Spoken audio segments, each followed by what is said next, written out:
Good evening. We will start our commission meeting.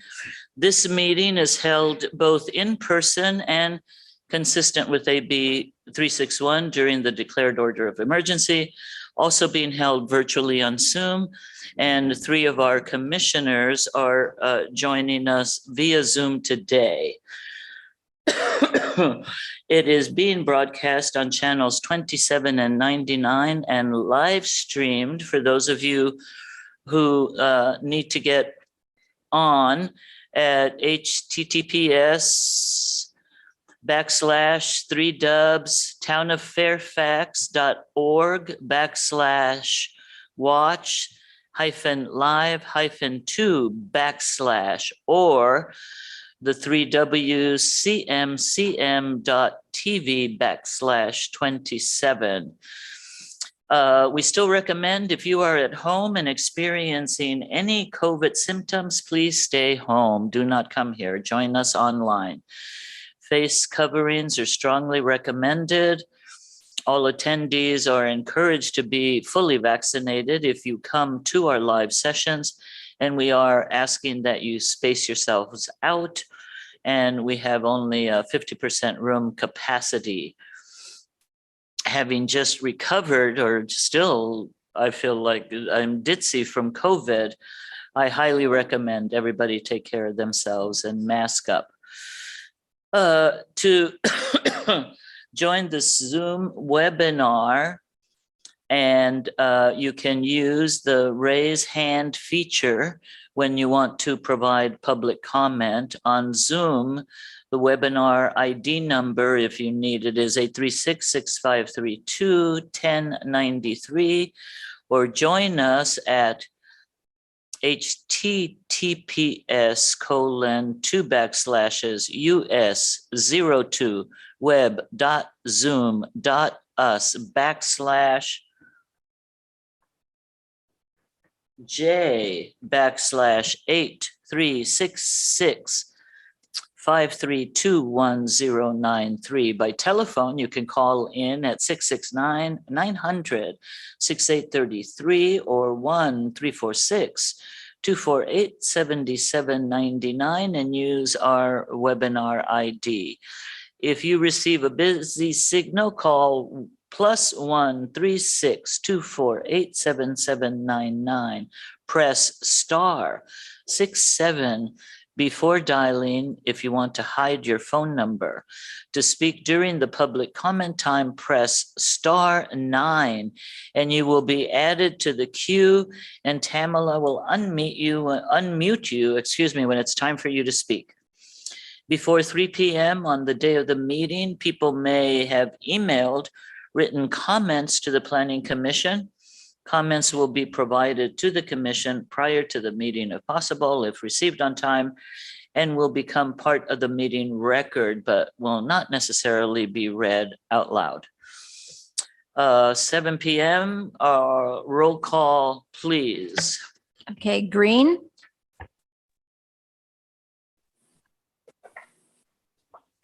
Aye. Jansen.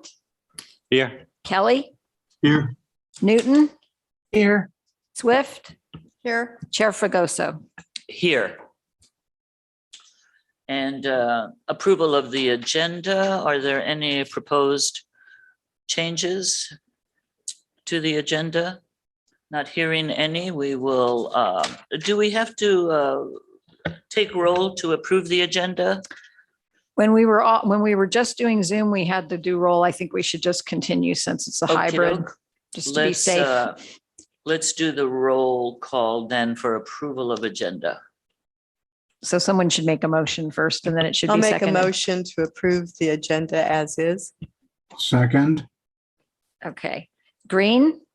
Aye. Jansen. Aye. Kelly. Aye. Newton. Aye. Swift. Aye. Chair Fregoso. Aye. Agenda approved. The meeting protocol. As you all know, the chair shall maintain order at the meetings in accordance with Robert's Rules of Order, and the commission has the responsibility to be a model of respectful behavior in order to encourage community participation and citizen input at our commission meetings. The commission and the audience are expected to refrain from using profane language, please, and/or ridiculing the character or motive of commission members, staff, or members of the public, and to maintain the standards of tolerance and civility. Public comments on non-agenda items. Anyone who would like to speak this evening to the commission on an item not on tonight's agenda, but within our jurisdiction, must do so by emailing in person via Zoom in the manner described. And if you are here in person to speak to us, you will have a maximum of 3 minutes. All interested persons are invited to participate in public hearings. In order to give all persons an opportunity to be heard and to ensure the presentation of all points of view, members of the audience should limit presentation to 3 minutes, provide their comments by email as described above, and 3, state view and concerns succinctly, please, and submit any new documents to the planning staff first via email to be entered into the record. The consent calendar is to be approved, but there are no items on the consent calendar. Would you like a motion for approval? I think We need we should public make sure comment. with Tamala that there were no people to speak during public comment time. Is there anybody? Oh, I'm sorry. I'm That's okay. backtrack. I mentioned the public comments on how we do it, but we didn't actually take the public comments. I jumped ahead, excuse me. I'm still a little fuzzy.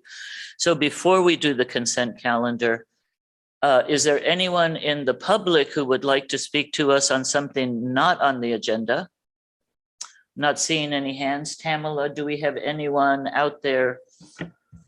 I on see no Zoom or hands on on phone? in Zoom. Nobody? Okay, good.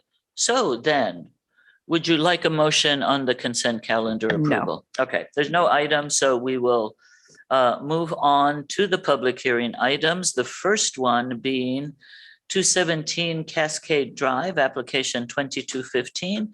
Can we have that staff report, please?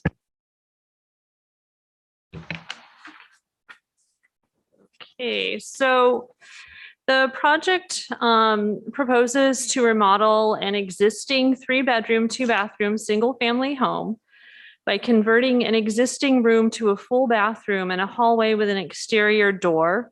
There would be no expansion of any of the building.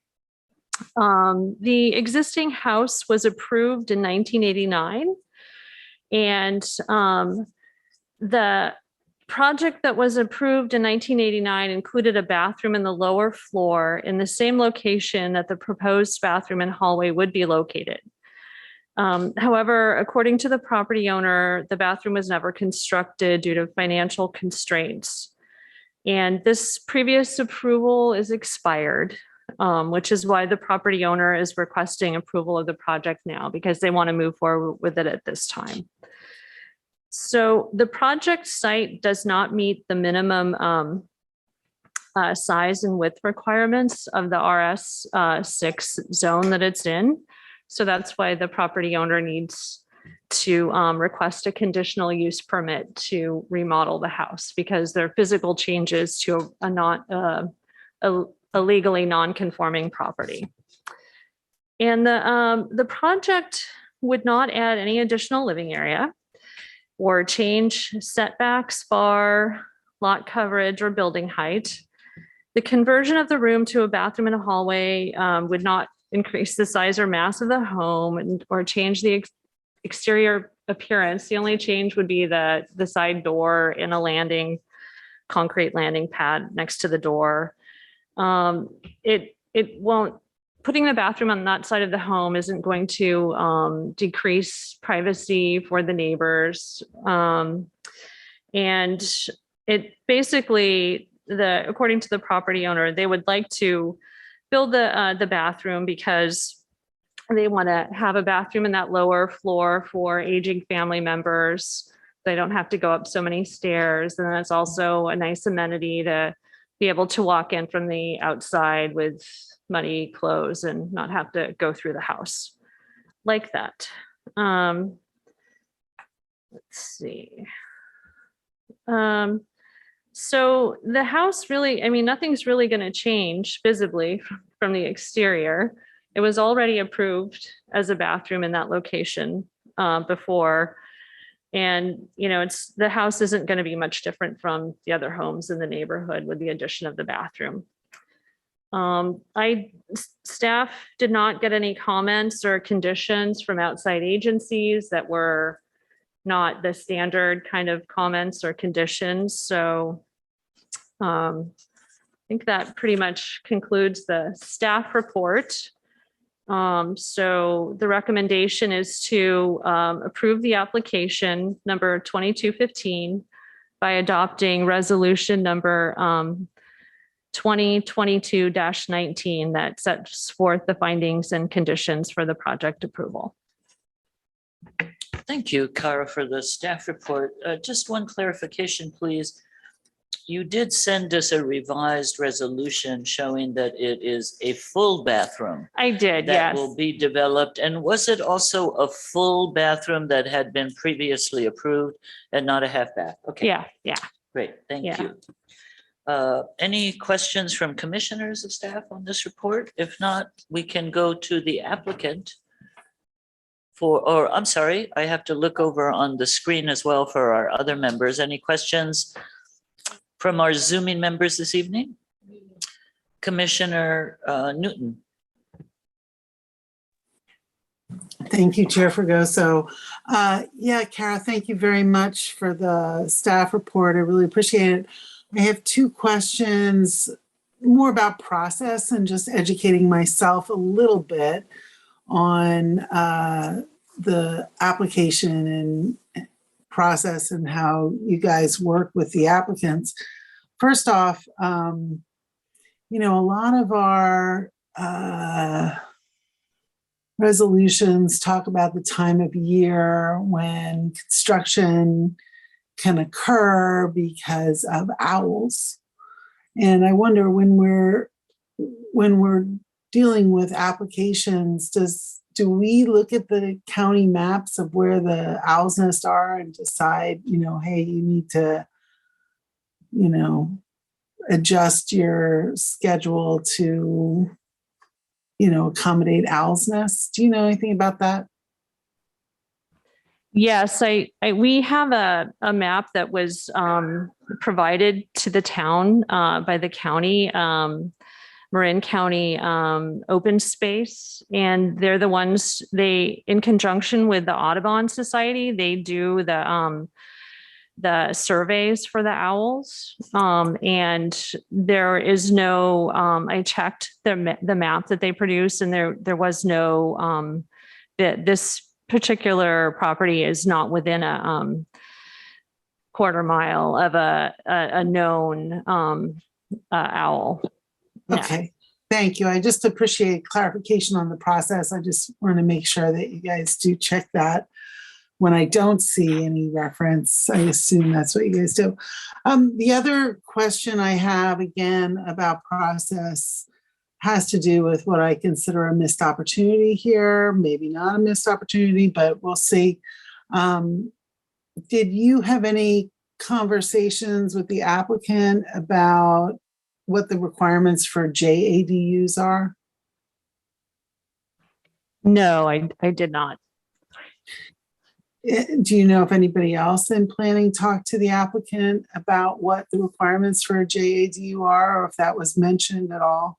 No, we did not discuss that. They just presented this project. So that's the one that we discussed.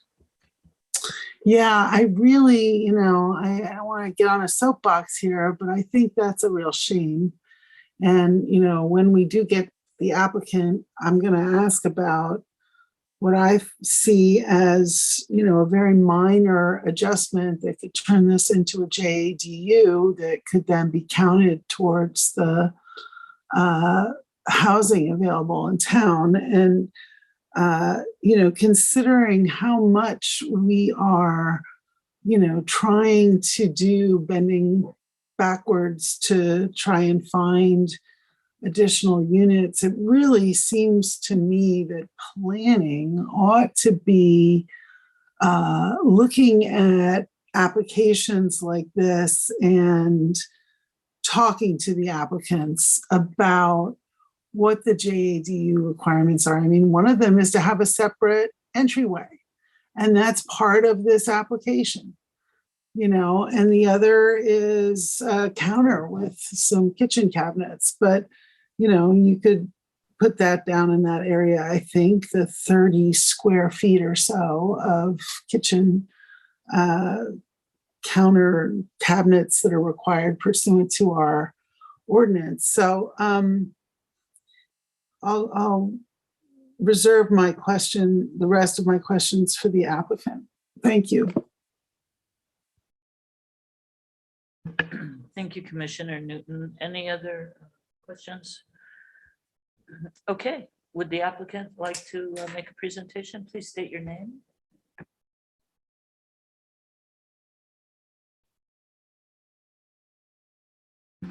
Good evening.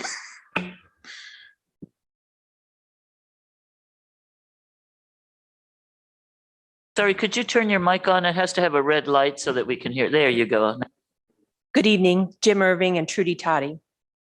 Jim is the applicant and we are co-owners. Do you have any questions? It's to- I think that, To the chair. yeah, Kara did a great job of explaining what we're trying to do. She did a nice job. It makes a lot of sense. I had a look at the property yesterday and it does make a lot of sense, but maybe you could respond to Commissioner Newton's comment about Yes. the potential of an Can I respond? ADU. Or you want to- Sure. I'm Commissioner Newton and Chair. I am somewhat familiar and not in every detail with the JDU, but I have over the process where the town's been addressing housing. I do have an interest in that. For this, we're really not interested in having full-time additional residents right now. We want to be able to have we both have aging siblings that are older than we are even, and we want to be able to have it a little bit easier. So that's what we're looking at for right now. We're open to some future possibilities, I would say, but it's such a small space already that I'm not particularly eager to put kitchen cabinets in that particular room. It's kind of a narrow hallway, which we're calling our mud entrance. I'm an avid gardener and want to be able to bring in less of the soil than I do now into our house. And then have, the occasional guest on that floor without having as many stairs to get to the next bathroom. And we're on a slope, right? We live with a lot of stairs, but that's not always great for guests. And we love our family, but we'd like to have a little bit of space between us for visitors. So we're open to the possibility, and I do support that idea in town, but we wouldn't be open to any further restrictions, I would say. At this point, we can conceive that as a possibility for the future, but I wouldn't want to enter into any agreement that would restrict this any further than it is, or slow down the process. We're hoping to have a guest for Thanksgiving, so. Trudy, if I could, thank you very much. I want to clarify something about our JADU ordinance and the way we count units towards our arena numbers. And one of the things is you don't have to have a unit that is rented out to somebody in order for us to count it as potentially a second unit and count it towards our arena numbers. So you literally have checked almost all the boxes except for the counter and the cabinets. I mean, and so I guess one of the things I'm wondering is if you might be willing to consider a provision added to the resolution that might allow ministerial approval by the planning department of a modification to the plans that might then meet our JADU standard, which I think is, you can look at it, it's like a 30 square foot storage cabinet, I think, and counter. And Linda or Kara can correct me if I'm Yeah. wrong about that. Well, the thing that's going to take up the most space is the 15 square feet of food preparation area. And that's a It's requirement. Yeah, that's what seems to cause the most problem when people are trying to fit a JADU in, because that's quite a bit of counter space. And you have to have it in order to for your area to qualify as a JADU. You have to meet the kitchenette. What do they call it? Kitchen efficiency kitchen requirements. So it's 30 square feet of cabinet space and 15 square feet of counter space. And it does take up space. And you have to have Anyway, a- it's something, because we are scrambling, as I know you both know, to try to meet these RENA numbers. You know, those 30 square feet of cabinet and 15 square feet of counter would mean an awful lot to the town. So I wouldn't expect you guys to say yes or no today. All I would suggest to my fellow commissioners, here I am promoting myself, my fellow commissioners, that we might consider, as we complete the hearing process and go back to consideration, including that as an option for ministerial approval if the applicant so desired. Thanks. Thank you, Commissioner Newton, and applicants, for your response. I completely understand. Just adding one more thing, I know how that can seem like over the edge, but for staff to clarify, and Commissioner Newton makes an excellent point that bears repeating. We are in need of more affordable, small scale neighborhood homes for people. And ADUs are a perfect way to do it. Little duplexes, it's part of the historic architecture of Fairfax that has allowed us to remain somewhat affordable up until recently. But staff, if you could clarify, I don't believe we need to make a note on the current resolution for any ministerial approval, because in the future, tomorrow, next year, next month, if you would like to convert that additional space, the family space, to a formal ADU, you can do it with an over-the-counter ministerial approval. It would be simple. All you need to do is show us where you're putting that kitchen, efficiency kitchen, and you can get that right over the counter. I'm not even sure it costs very much. So I don't know that that would be necessary at this time. And I see staff nodding in approval. Yes, So you are correct. And I would be more than happy to talk you through the ADU process and what we would look for and what the requirements are. but you can do that at any time. And it doesn't make it any easier if you need to do it now than if you can do it later. Taking into consideration all the comments, we would like to then seek approval as is tonight completely, but we're very open to looking at it even in the nearish future, but we're eager to have approval as is tonight. That's wonderful. That's very understandable.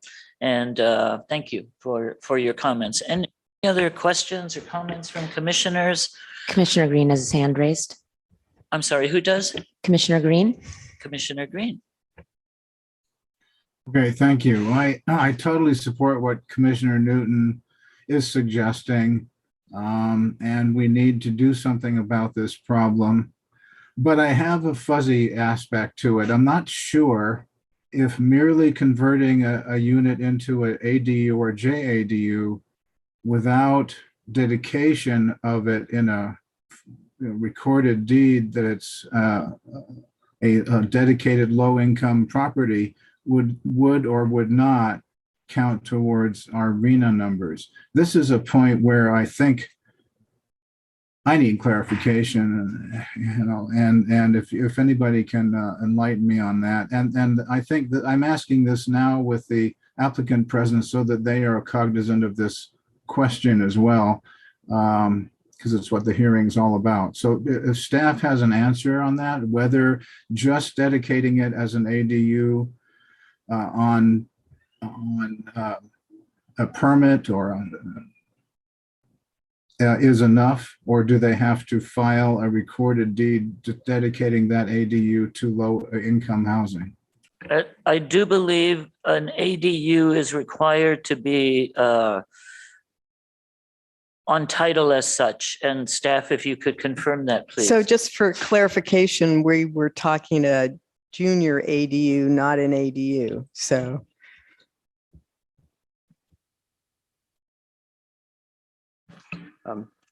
through the chair, if I could, the JADU that's been discussed tonight would count if it were authorized by the town of Fairfax. So if the property owners would go through the process and gain approval, ministerial approval for the application, it would count.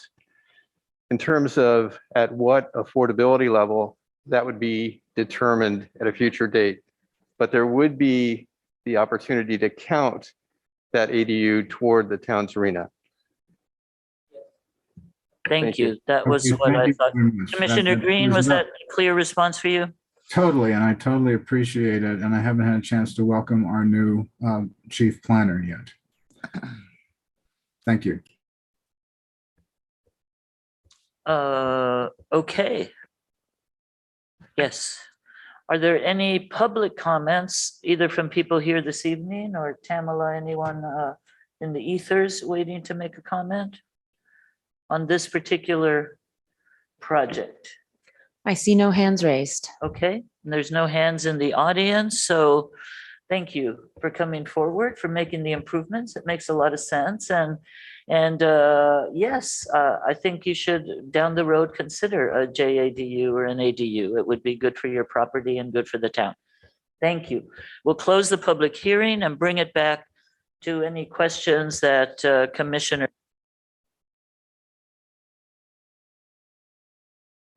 Maybe we are ready to make a motion. Commissioner Green has his hand raised and Commissioner Newton. Commissioner Green and Newton.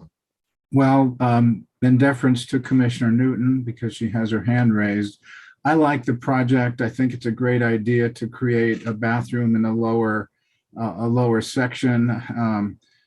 One of my familiar real estate areas is London, and in London, all the bathrooms are upstairs for some reason. I don't know why, but it's, but you know, and a lot of people build them down there so that the grandma doesn't have to climb up those stairs. So it's a great idea. I've seen it many times, and I think the project's great. And unless somebody else puts a kachenka on this, I could make a motion to approve this project. Okay, let's just give Commissioner Newton a chance to make her comment. I just have a question for staff. So could you guys clarify if Mr. Irving and Ms. Toddy were going to apply for a ministerial application for JADU, would that cost them money just to apply for that? Yeah, there's a fee right now, but the council cut the fees in half, I think, through 2025. So if they applied during this, reduced fee period, they would get a reduced fee. Okay, I mean, I don't know what the reduced fee is, but it seemed to me like we could add the clause about them getting ministerial approval for, so the reason I had wanted to do it is because we are right now trying to figure out the ways of getting more units to count towards our RENA numbers. It's not something, that, we'll still be have those RENA numbers 3 years from now to worry about. So, I guess we'll always be looking for opportunities like this. So I guess one of my thoughts is that the Planning Commission the Planning Department needs to be more assertive in talking about this with people. It's not appropriate for me to raise it on the night that we're here hearing this. And I agree with Commissioner Green that this is a great project. I have no problems with it, other than the fact that it's a missed opportunity. And if they decide after they think about it to come back and seek approval of a JADU because, hey, yeah, we can stick a little kitchenette in there and even more independence for our family members that are living there. It's going to cost them more money to do that than it would if they'd had the opportunity to really think about it and plan for it as part of this application. So I guess it's a request for the planning staff to think about these kinds of things as we're looking at these applications. And, if somebody wants to add a separate entrance and, make it so that this whole area could be, cut off from the rest of the house, think about whether or not kitchenette is, really that big a deal in addition. Thank you. I agree with Commissioner Newton, the importance of ADUs and JADUs, but I will say that adding something to the resolution at this point does not allow us to count a unit until they actually develop the unit. And so that wouldn't resolve the situation you're mentioning of being able to count it now. And I believe Commissioner Swift had a comment. Well, I just had I'm in favor of the application as it is now. And there would be a couple changes to the reso just to make it from half bathroom to full bathroom. But another question that I had was if they decided at a later time to come in for a JADU, they would probably also need to bring different plans that would show the requirements for the JADU. Yeah, because it's not, some of these spaces are so small that fitting the counter in narrows out, access paths, and you have to maintain the proper access for egress in case of an emergency. So you can't just stick these counters and cabinets anywhere. And sometimes people have difficulty in the space they want to allow for the ADU to actually make it work. It can be a little bit challenging. So we suggest to people when they are proposing an ADU, you can have flip up counters as long as when it's flipped down, there's still the 3 feet or 36 inches of clearance. So if it gets all smoke filled, people will have a path to get in and out. So they have to comply not only with the ADU requirements, but with building and fire codes. You're not exempt from that just because you're putting an ADU or a JADU in an existing building. So if Commissioner Green made a motion. Was that a motion? I I was going think- to clarify.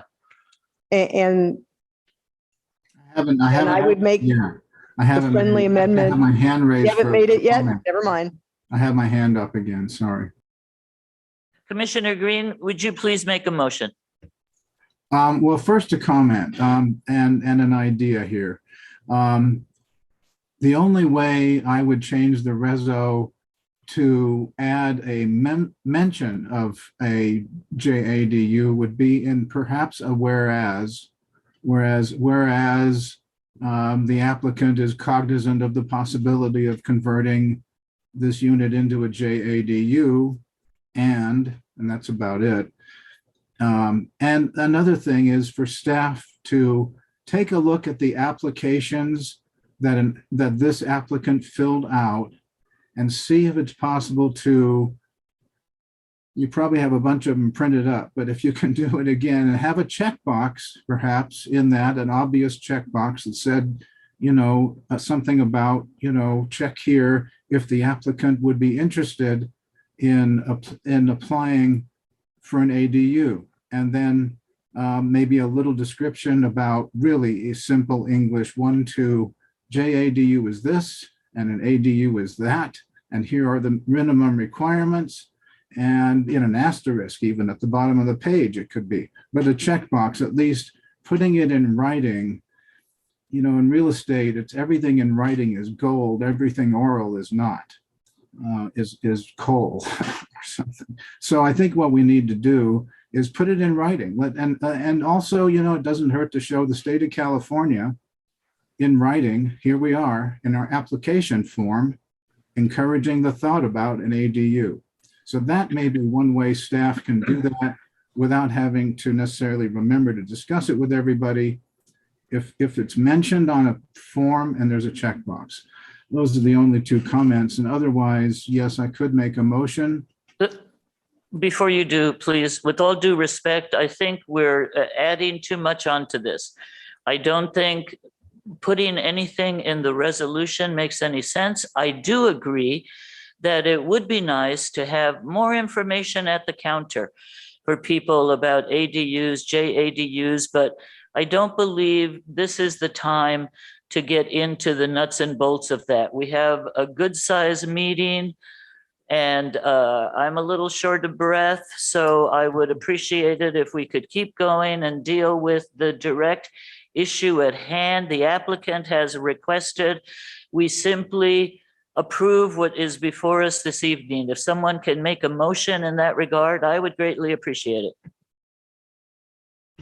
I'll make a motion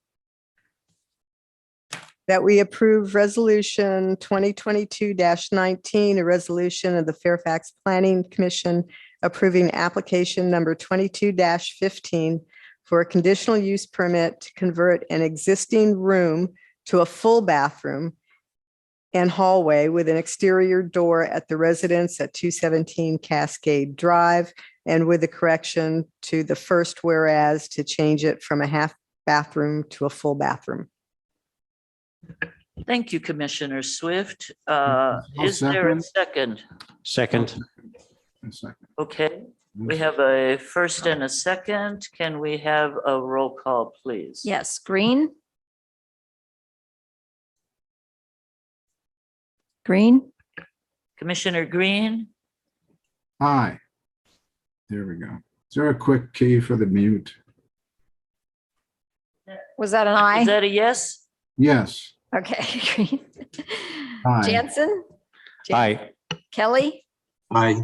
Newton, Aye. Swift, Aye. Chair Fredoso. The motion carries.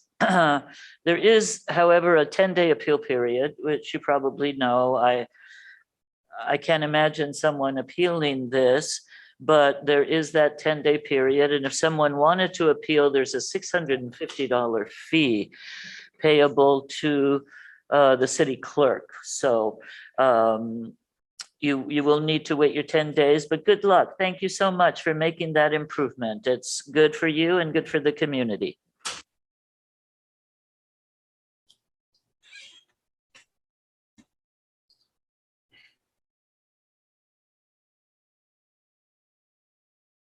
You.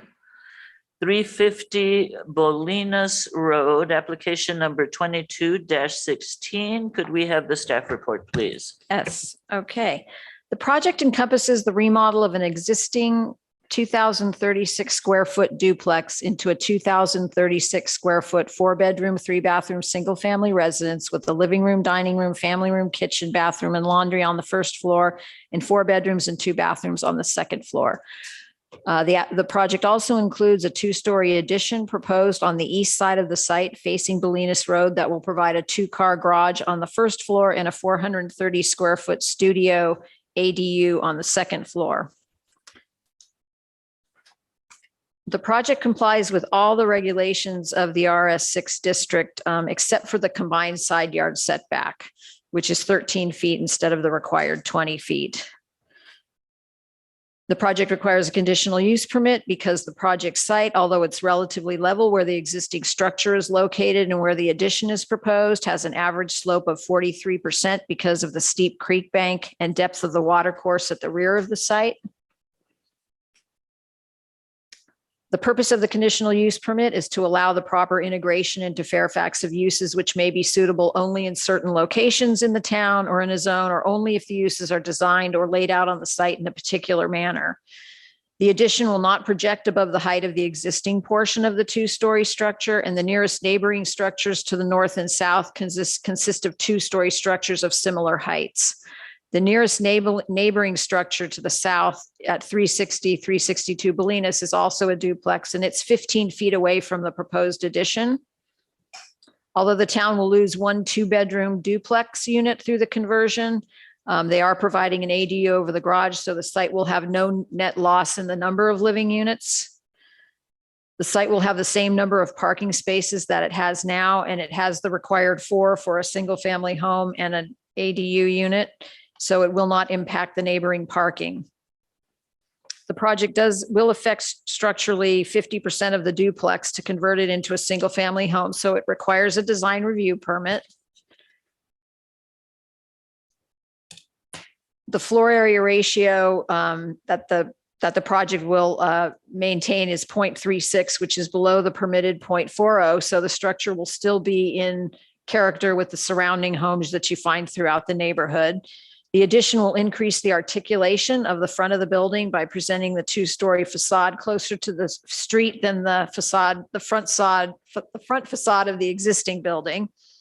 The existing structure has a stucco exterior, while the addition will have horizontal hardy plank painted a gray blue to match the existing duplex. 2 eyebrow roofs are proposed, one over the entry door to the stairway leading up to the ADU, and the second over the side entry door into the garage. These roof features will extend 3 feet beyond the addition walls and will maintain only a 2-foot setback from the southern side property line. The code allows eaves and roof features to encroach 2 feet into a required setback, but not 3. So I can't support that 1 eyebrow roof on the stairway up to the second unit. And so we've included a condition. Well, I left it out, but I'm going to be adding the condition that the eyebrow roof on the south side be decreased to the permitted 2 feet or it be removed from the project. The lighting that's being proposed is pretty minimal, and the plans indicate that the fixtures will be dark sky compliant, but we have included our standard condition in the resolution that has the language setting the color, temperature, and everything of the lights that they need to use. It also requires a combined side. The project also requires a combined side yard setback variance, and it's very minimal. There's one wall of the house that will not meet the combined setback. The new wall, there's just a very small portion of the 2-story addition that's going to be new in the combined setback. And the garage is basically in almost the same location as the existing carport. So we feel that trying to push that garage over to the center, garage over to the center of the site would create all kinds of, problems for the existing layout of the existing building. And it would disrupt more of the front yard area. So we are able to make the findings to recommend that you approve the requested combined setback variance. And therefore, we're recommending that you approve application 2216 by adopting resolution 22-20, which sets forth the findings and the conditions for the project approval. And I did have some corrections that I wanted to make to the resolution. On page 4, condition 6, the third line should read, any construction based on job plans that have been altered without the benefit of an approved modification of application 2216 by either the planning commission or the planning director will result in the job being immediately stopped and red tagged. And then in condition 7, Forest Avenue should read Bolinas Road. Yeah. Forest, in number 7, it said any damages to the public portions of Forest Avenue, that should be Bolinas Road. And only one more. Yeah.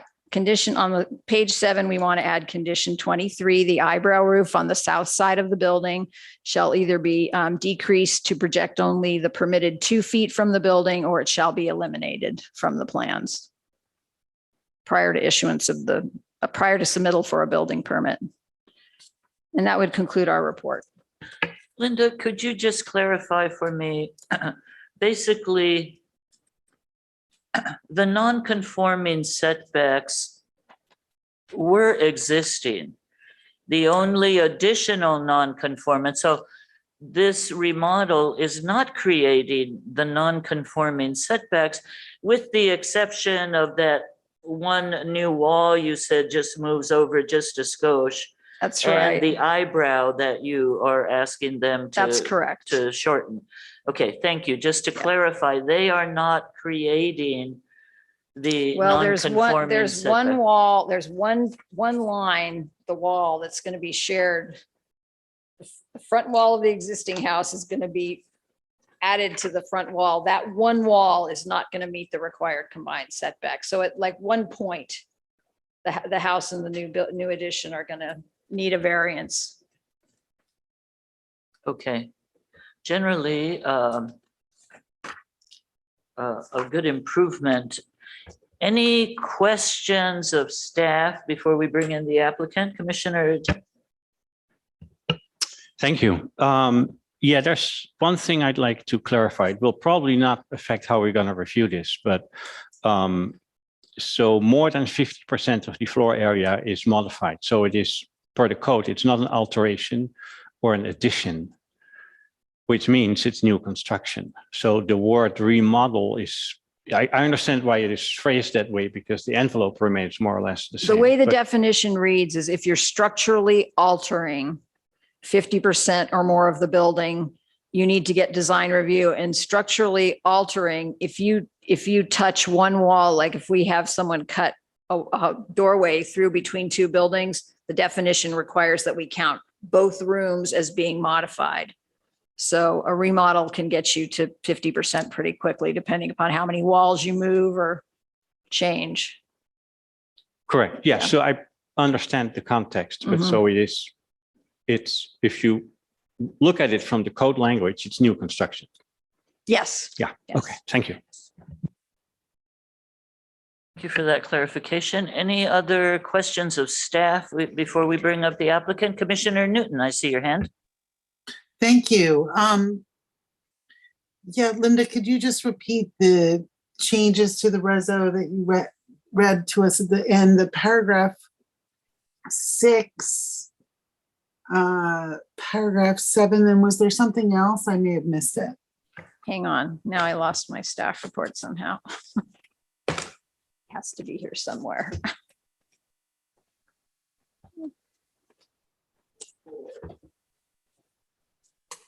Oh my goodness. That is so weird. There it is.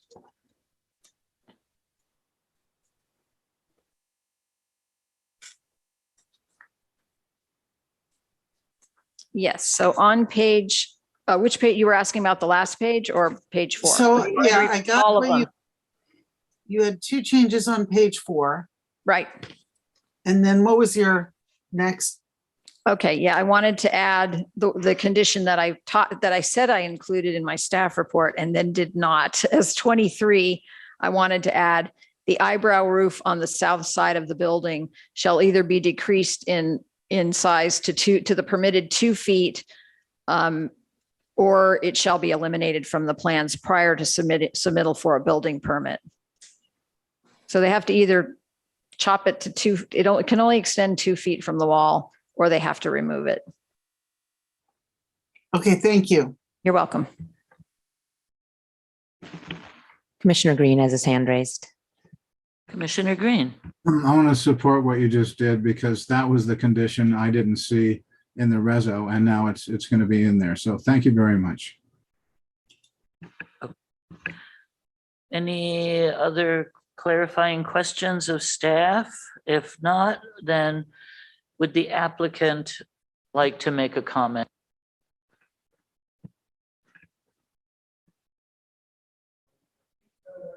Please step up to the mic. Hit the button so the light comes on and we can hear you. Okay, cool. So I'm Mario Orihuela Jr., and that's my dad, Mario Sr. So I know that Jeff, our architect, is on Zoom. He's on Zoom and Yeah, he he's is on Zoom right unmuted now. at this time. So, yeah, so if, Basically, he's been helping out with us, so. And his plans are very clear. Yeah, So would you like me to speak Mario and Mario? yeah, And, sure. Planning Commission, I could, I had a couple of things I wanted to say and Mario Junior and Mario Senior, I'm sure will have some things I'd like to add. I guess, well, I understand Chair Fergosa because I thought I had a bit of an allergy earlier this week, but I thought, what the heck, I'll just take the test. And it came out positive, but I feel fine, but I didn't think it was a good idea to show up the meeting. So anyhow, I've known Mario Senior and Junior for many years. Actually, it's in the decades now. And I don't know how long Mario Senior has owned this duplex, but his son and young family moved into it, and his young family is now up to, as he put it, 3 children and a dog. And it's getting to be a little much for 2 bedrooms.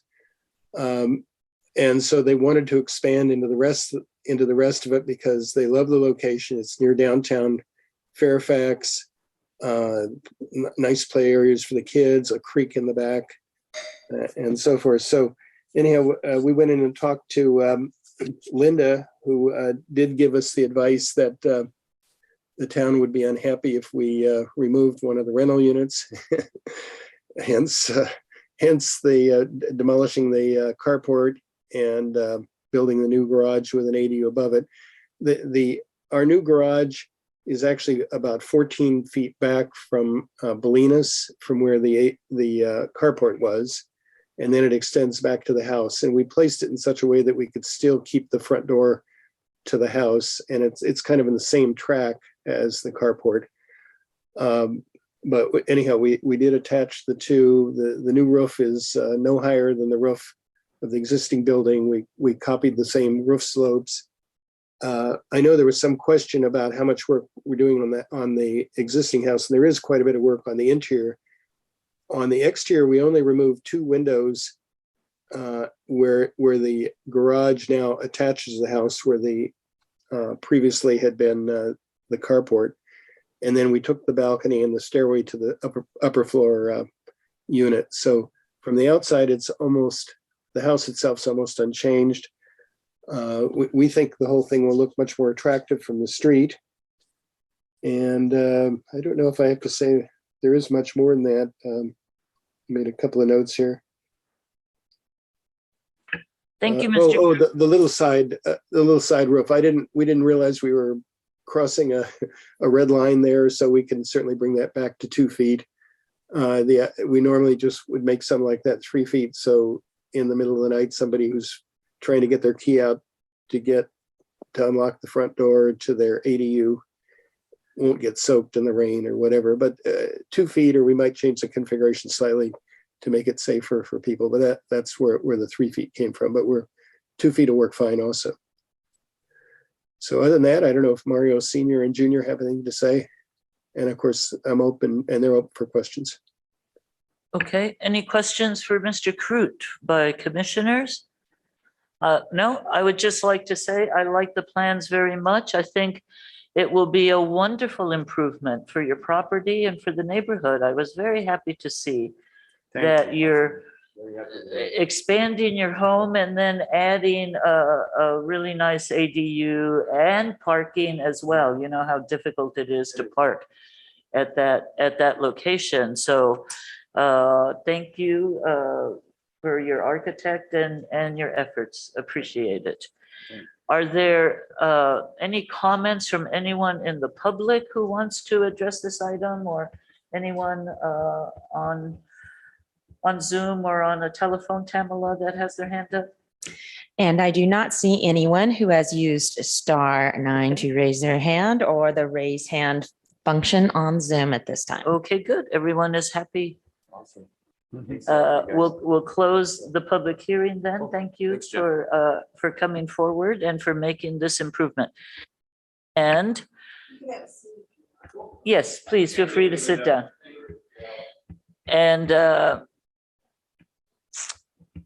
Any questions from commissioners, or is someone ready to make a motion? Okay. So there's one, I like the project. It looks very good. There's one concern that I have, and that is the creek setback line. This has been drawn on the plan. There's not additional information, so I presume it's right where it is, but that means half the building is within the creek setback. So how do we explain that? So you have a legal non-conforming section of your code that says that legal non-conforming, you, as long as you're not, when you work on a non-conforming building, as long as you're not making the non-conformity any worse, right? And they're not even going outside the building at all. So, and we did try to staple to the front of the plans a smaller 8.5 by 11 sheet where I drew in where the creek setback was. Did you not get that one? Stapled to the front? Commissioner Jansen, if I might just mention, I was looking closely at this too, and the house was constructed in 1965, and the ordinance was enacted in 1973. So the house came first and then the creek setback. Yeah, I want to refer back to where I started. The clause that you may not make it worse, basically, is for alterations. And this is a new construction. So that's where the conundrum is. Well, it says it cannot increase any kind of a nonconformity. This isn't increasing any creek setback. It's not building anything closer to the creek. It's all occurring within the existing legal nonconforming frame of the building. So we don't believe it needs a creek setback variance. If they were trying to build if they were trying to make the deck bigger off the back, or if they were trying to put in some kind of a window seat or something, then it would need a creek setback variance. But to work within the existing building, the town's never required anyone to, re-get the house re-legalize the existing house that predated the setback requirement. And the intent of the creek setback is to not damage the riparian area. That's the whole intent. And so this isn't going to change the riparian area along the creek at all. Yeah. So that's how we were looking at it. Thank you, Commissioner Jensen, for bringing that up. It was a very good question that had kind of slipped by me, so I appreciate that you mentioned it.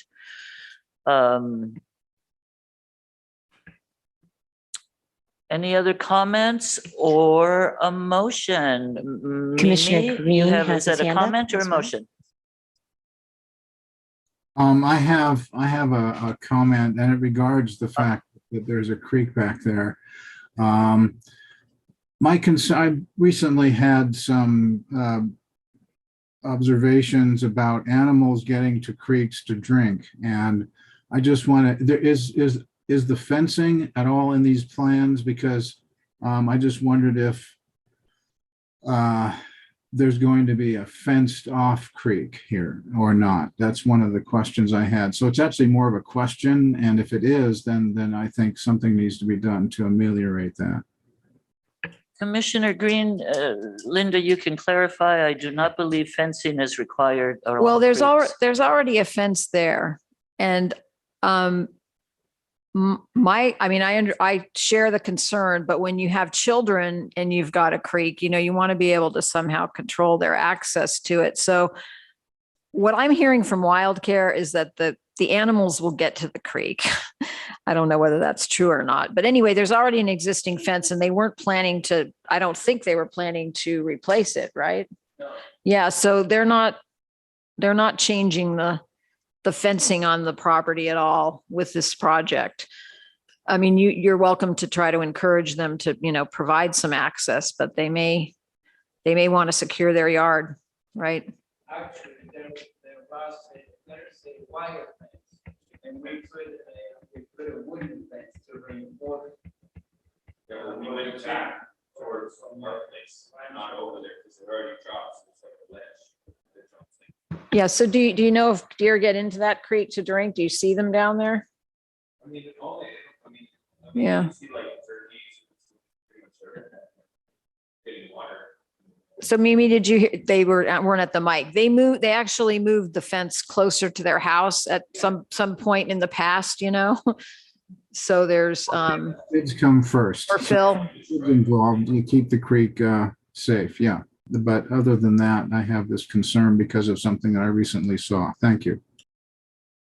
Okay, Mimi, you had your hand up. I'm not sure if it was a question or to make a motion. Well, it was to note some typos in the resolution. On page 2 in at the bottom, the second to last paragraph, the phrase "in expanded" should be "is expanded." On page 6 of the, Can you say what line that is? I'm sorry. no, that's fine. I just have to get it. It's in the second to last paragraph at the end. The front wall of the existing structure is expanded to allow construction of the 2-story addition. That's the last sentence of that paragraph. On page 6, on paragraph 24, there's a phrase that should be "in effect." I'm trying to find that. And this may be a different number because Linda's adding a new 23, but all of the district's rules and regulations in effect at the time services requested must be complied with. And then on page 7, there's just a straggling 0, side 0 yard setback variance right after the paragraph saying "now therefore be it resolved." And I note that Commissioner Kelly had his hand up and now he's put his hand down. What's going on with that? I'm sorry, Commissioner Kelly, did we I lose no you? longer have a question. Thank you, Commissioner Newton, for noticing. Thank you, though. Okay, well, if that's the case, then I would move approval. I'm going to go back up here so I can read this. A resolution, sorry, 2022-20 of the Fairfax Planning Commission approving a conditional use permit, design review permit, and a combined side yard setback variance for the remodel and expansion of the residential structure at 350 Bolinas Road with the changes that Planner Neal read about paragraph 6, paragraph 7, her new paragraph 23 about the eyebrow size not extending beyond 2 feet or being removed. In the changes that I referenced in on page 2, page 6, and page 7. Okay, motion on the floor. Do we have a second? I'll second. Second by Commissioner Swift. Roll call, please. Green, Aye. Jansen, No. Kelly, Aye. Newton, Aye. Swift, Aye. Chair Fregoso. Aye. The motion does carry. There is, as you know, a 10-day appeal period.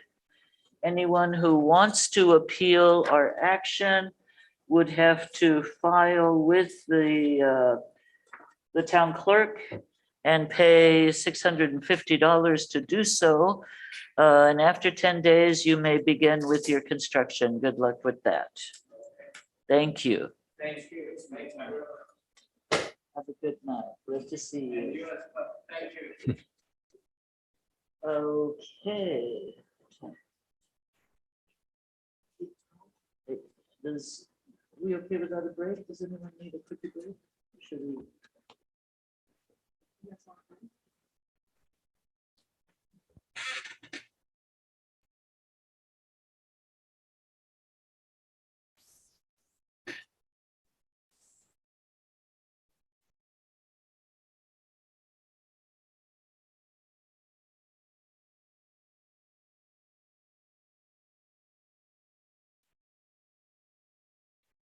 Sorry, we are taking a 5-minute break. Please come back in 5 minutes. We have another item to review.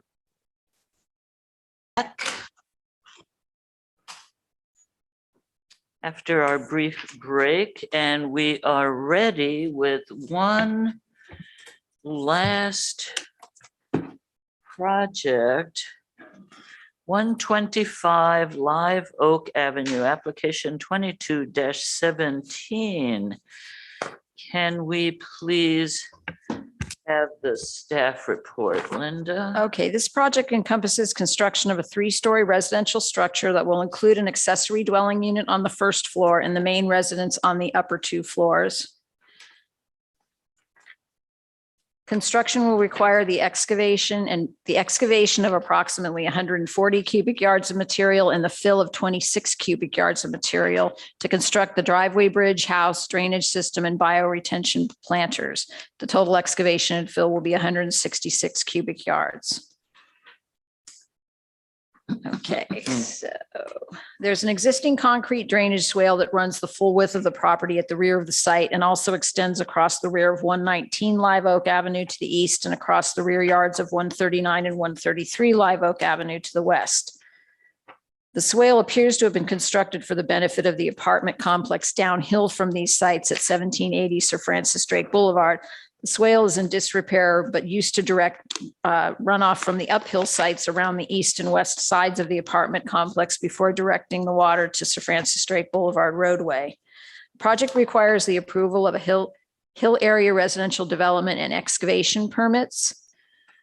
Because the project is located within a landslide hazard zone and the construction will require the excavation and fill of 166 cubic yards of material. The purpose of the HRD permit is to encourage the maximum retention of natural topographic features such as drainage ways, streams, slopes, ridge lines, rock outcroppings, vistas, and natural plant formations and trees, to minimize grading of hillside areas, provide safe ingress and egress for vehicular and pedestrian traffic, minimize water runoff and soil erosion during and after construction, prevent the loss of life, minimize the potential of injuries, property damage, and economic dislocations from geologic hazards, and to ensure that infill development on hillside sites is of a size and scale appropriate to the property and consistent with properties in the vicinity under the same zone classification. The criteria set forth in the code for reviewing excavation permits shares many aspects of the purpose of the HRD ordinance, so we're discussing them both. We're going to cover them both in the same section. The structure's been designed to mimic the design of the original house on the site, which is similar to the architectural design of the structures to the east and the west, with the living levels stacked upon each other. The project includes widening Live Oak Avenue along the property frontage to provide the required 20-foot by 40-foot fire truck staging area in the public roadway, as well as providing a required 8-foot by 21-foot guest parking space parallel to the front of the house, clear of the emergency staging area. Fire department has reviewed and approved the plans. The soils report by Salem House Associates indicates that the site will need an integrated drainage system to catch both surface runoff and subsurface drainage. The drainage system plan includes 2 planted earthen drainage swales running from the front of the site downhill to the rear of the house on both the east and the west sides of the structure, directing runoff from the structure roof and ground surface to 2 bioretention planters located at the southeast and southwest rear corners of the house. Subgrade perforated pipes will collect subsurface drainage direct from underneath the driveway bridge and underneath the surface of the hill, and will also release that water into the bioretention planters. The Salem House report also addresses the challenges of the site presents when designing any retaining walls that will become the walls for the living spaces on the, mostly for the ADU unit. And so they have included the following language in their report. Retaining walls which are adjacent to living areas should have additional waterproofing such as 3-dimensional drainage panels and moisture barriers, and the invert of the drainage pipe should be a minimum of 4 inches below the adjacent interior finished floor or crawl space elevation. Drainage panels should extend to 12 inches below the surface and be flashed to present the entry of soil material. The heel of the retaining wall footing should be sloped towards the hill to prevent ponding of water in the cold joint. The drainage pipe should be placed on the lowest point of the footing. The back slope of the retaining wall should be ditched to drain to avoid infiltration of the surface runoff into the back drainage system. The town engineer has reviewed the architectural plans, the site survey, the vegetative management plan that's been approved by Ross Valley Fire Department, the engineering plan set by Patrick McDonald, registered professional engineer, the Salem House geotechnical report, responses to the town engineer's comments by Salem House. The approved vegetative management plan for the project predated the final drainage plan and didn't include the planted drainage swales in the bioretention planters. So we've included a condition in the resolution approving the project, requiring that a modified vegetative management plan needs to be approved and be submitted with the building permit to take a look at those improvements. The town engineer has deemed the application complete for planning purposes as long as certain conditions are met. Those conditions are as followed. 1, a detailed construction management and staging plan shall be submitted along with the building permit application for review and approval by the building official or the public works manager. 2, the building permit drainage plan and required drainage calculations shall be reviewed and approved by the town engineer prior to issuance of the building permit. And we have a correction to number 3. The very first part of the sentence where it says, if deemed necessary by the town engineers and the town attorney, the applicant shall prepare a drainage system maintenance agreement, including a recordable exhibit for the proposed drainage system in its entirety, including a maintenance schedule to be approved by the town engineer. And we want to delete that if deemed necessary by the town engineers and the town attorney, because on a site like this, it's a requirement. I'm not exactly sure how that language got in there. What section is that? It's page 6 of the staff report. 1, 2, 3, 4, the 5th paragraph. It's number 3 of the town engineer's conditions that they asked us to include in the resolution. So you're eliminating if deemed necessary. Yes, because it is necessary. You know, Engineer and the shall prepare. yeah, we've had problems with these well, I think they're complicated drainage systems not being maintained, and that's when they don't function, and then you do have sliding and all kinds of, sloughing problems. And so the best we can do is have a recorded maintenance agreement with the plan showing all the improvements so that whoever buys it knows what they're supposed to be doing to keep it functioning properly. Right, okay. And so it's a new house, so it does require design review. The facade of the house, when viewed from the public roadway, is 1 story, and the rear south-facing side of the structure has been articulated by projecting the first floor beyond the lower 2 floors, and the upper deck, middle floor deck, and lower floor ADU deck step back from each other. The upper floor deck also runs the entire width of the building, while the ADU deck only runs along the western portion of the first story, stopping approximately 7 feet short of the southern side of the structure. So this all adds articulation to the house when it's viewed from across the valley, like from Hillside Drive. You can see it at the end. Also note that this design keeps the unimproved underfloor area to a minimum height of approximately 4.5 feet or less, which also helps minimize the mass. You don't have a big underfloor area that's walled in that adds to parent mass of the structure when you keep it to a minimum. So that's good. All the proposed lighting fixtures seem to be the minimum necessary for safety. And they are dark sky compliant, but we've included your standard condition.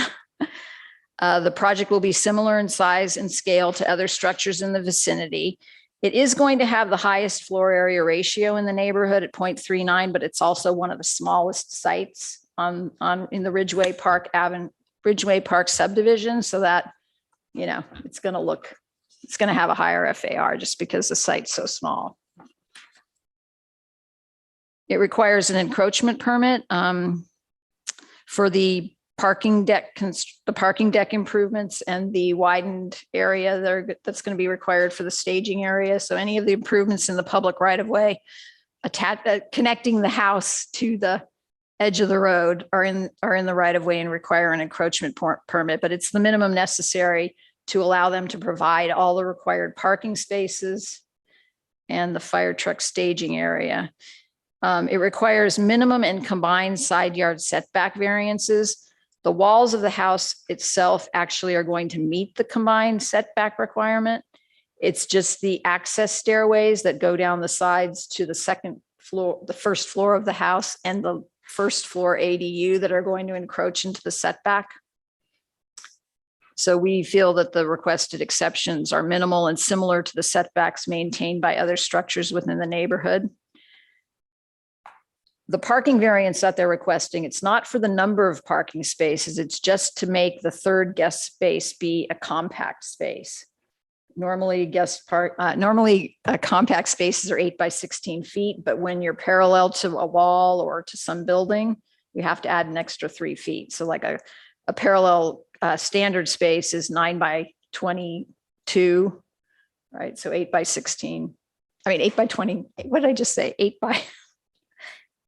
by 21 meets the compact parallel space requirements. So they're not asking to decrease the number of spaces. They're just asking to make one of them compact.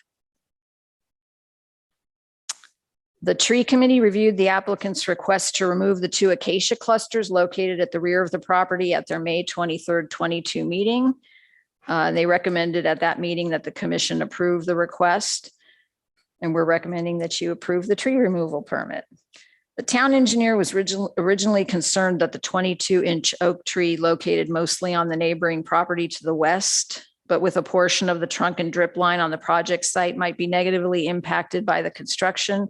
But the project arborist has assessed the proximity of the tree to the proposed work and determined that the construction can occur without negatively impacting the tree. And his report, which has been accepted by the town engineer, is attached. The driveway will, the town code allows driveways to residential properties to be 20 feet wide. So any connection between the edge of the road and the property line is limited to 20 feet. This is going to be 7 feet wider. It's going to be 27 feet, and that's to accommodate that compact stall. That will require the approval of a variance from the town council. So that's not before you tonight. And we are recommending that you approve application 2217 by adopting resolution 2022-21, setting forth the findings and the conditions for the project approval. And I did have some corrections to this. To the reso on page 7, condition, oh, did I forget one? Hang on. Page 7, condition 26, we want to remove that same language if deemed necessary by the town engineers and the town attorney. That shouldn't be in there. The condition should just start, the applicant shall prepare a drainage system maintenance agreement and go on from there. And I think What page is that? page 7 at the bottom, condition 26.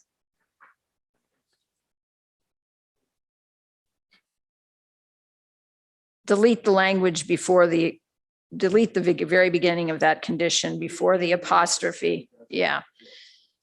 And then also we repeated one condition twice. So you should, on page 10, eliminate condition 53. That's a duplicate. Am I right about? Wait, let me read it again.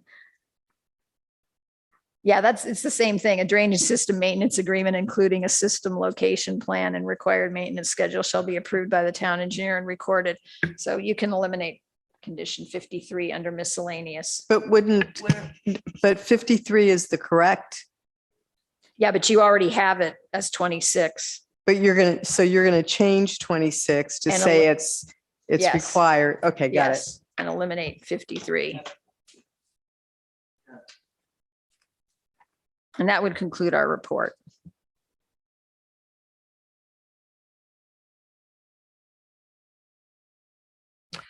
Any clarifying questions of staff on this report before Commissioner Jensen? Go right ahead. You mentioned there's a tree on the west side of the property. It was determined that the construction could occur. Is somebody gonna monitor that when it happens? Normally we have that condition in, but I may have forgotten. So let me just look real quickly. If we didn't include that oh, hang on.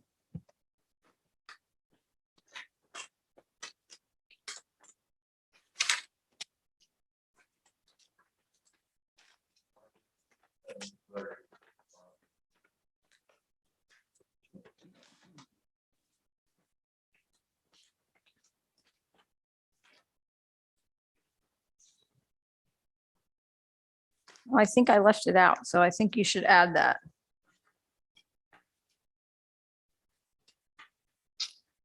The new 53.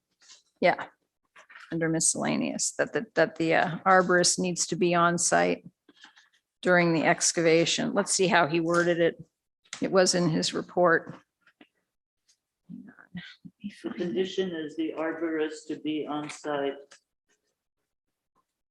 Let's just read how he worded it. At what point? Excavation. During excavation? Is that to check on the acacia? It's to make sure that the tree protection, the tree protection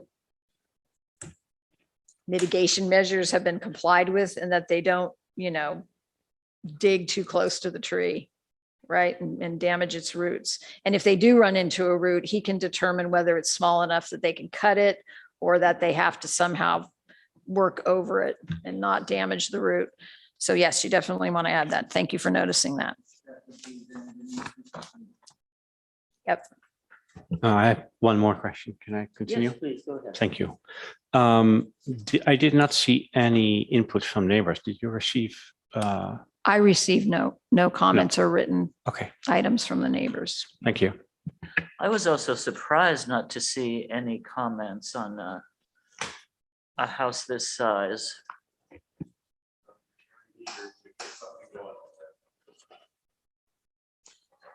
Any other commissioner comments or questions before we bring the applicant up for their comments and do the public hearing? Commissioner Newton. I think Commissioner Green and Commissioner Kelly had their virtual hands up before my real hand went up. Well, I would yield to you. You always have good ideas. Go ahead. All right, this is a question for staff about the fact that this is a landslide area and that the swale above the apartment building down on the, I guess that's Sir Francis Drake, is, they had that swale in disrepair that apparently covered a number of the houses, the neighboring houses, as well as this one. And I'm just wondering, I should have mentioned that they're going to repair the portion that's on their property. Okay, but, and we're going to try to facilitate the communication with the apartment complex, because to me, it looks like these houses would not have built this swale. It must have been built by the apartment complex, and either they didn't require surveys in the 60s around here. You just kind of built wherever you wanted to build, right? And so I think that they thought that maybe they thought that that swale was on the apartment complex property, but it's where it's in the worst shape is to the east on the neighboring property. This just has one little section that kind of shifted, so it's cracked, Does that? Well, I was, We can't make this person, we can't make this property fix the whole thing. It really should be fixed by the apartment complex. correct. I agree 100%. And I should have known you would have been on it. And what I they're was- gonna do, go ahead, sorry. Yeah, I was just checking in because it seems like that swale being in disrepair might not be a good thing for the apartment building. Thank you. Commissioner Green has his hand raised. Commissioner Green, go ahead, please. Okay, thanks. This is questions for staff. So it's just hard for me to believe that the original building that got torn down was as massive as this. And so there's a suggestion in this that it's repeated a few times in the report. The design mimics the design of the original house on the site. I just wanted to ask staff how accurate So, the statement is. well, what I meant by that is that these houses, if you look at the pictures at the back of the plans, the houses are enclosed all the way down to the ground, whether there's living space in that lower area or not. It's part of the mass of the structure. So even though the houses on either side are maybe 2 stories, and this one's going to have an ADU as a 3rd story, it's still all enclosed in siding. And if it's underneath the house, it's part of the mass of the structure. So if you look at the very end of the plans, I don't know if you've done that. I think that's where they are. Oh, maybe I'm wrong. Yeah. No, that's the shadow study. Yeah, hang on. I thought I knew where it was, but now I'm. Does the applicant remember which page had, here, there it is. It's page A 3.3.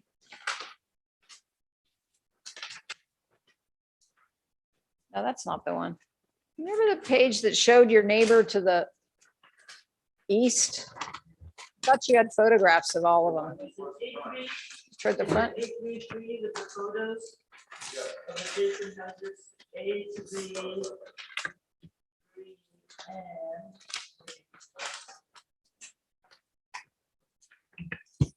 It's page A33 has photos of adjacent properties. Yeah, there they are. So if you look.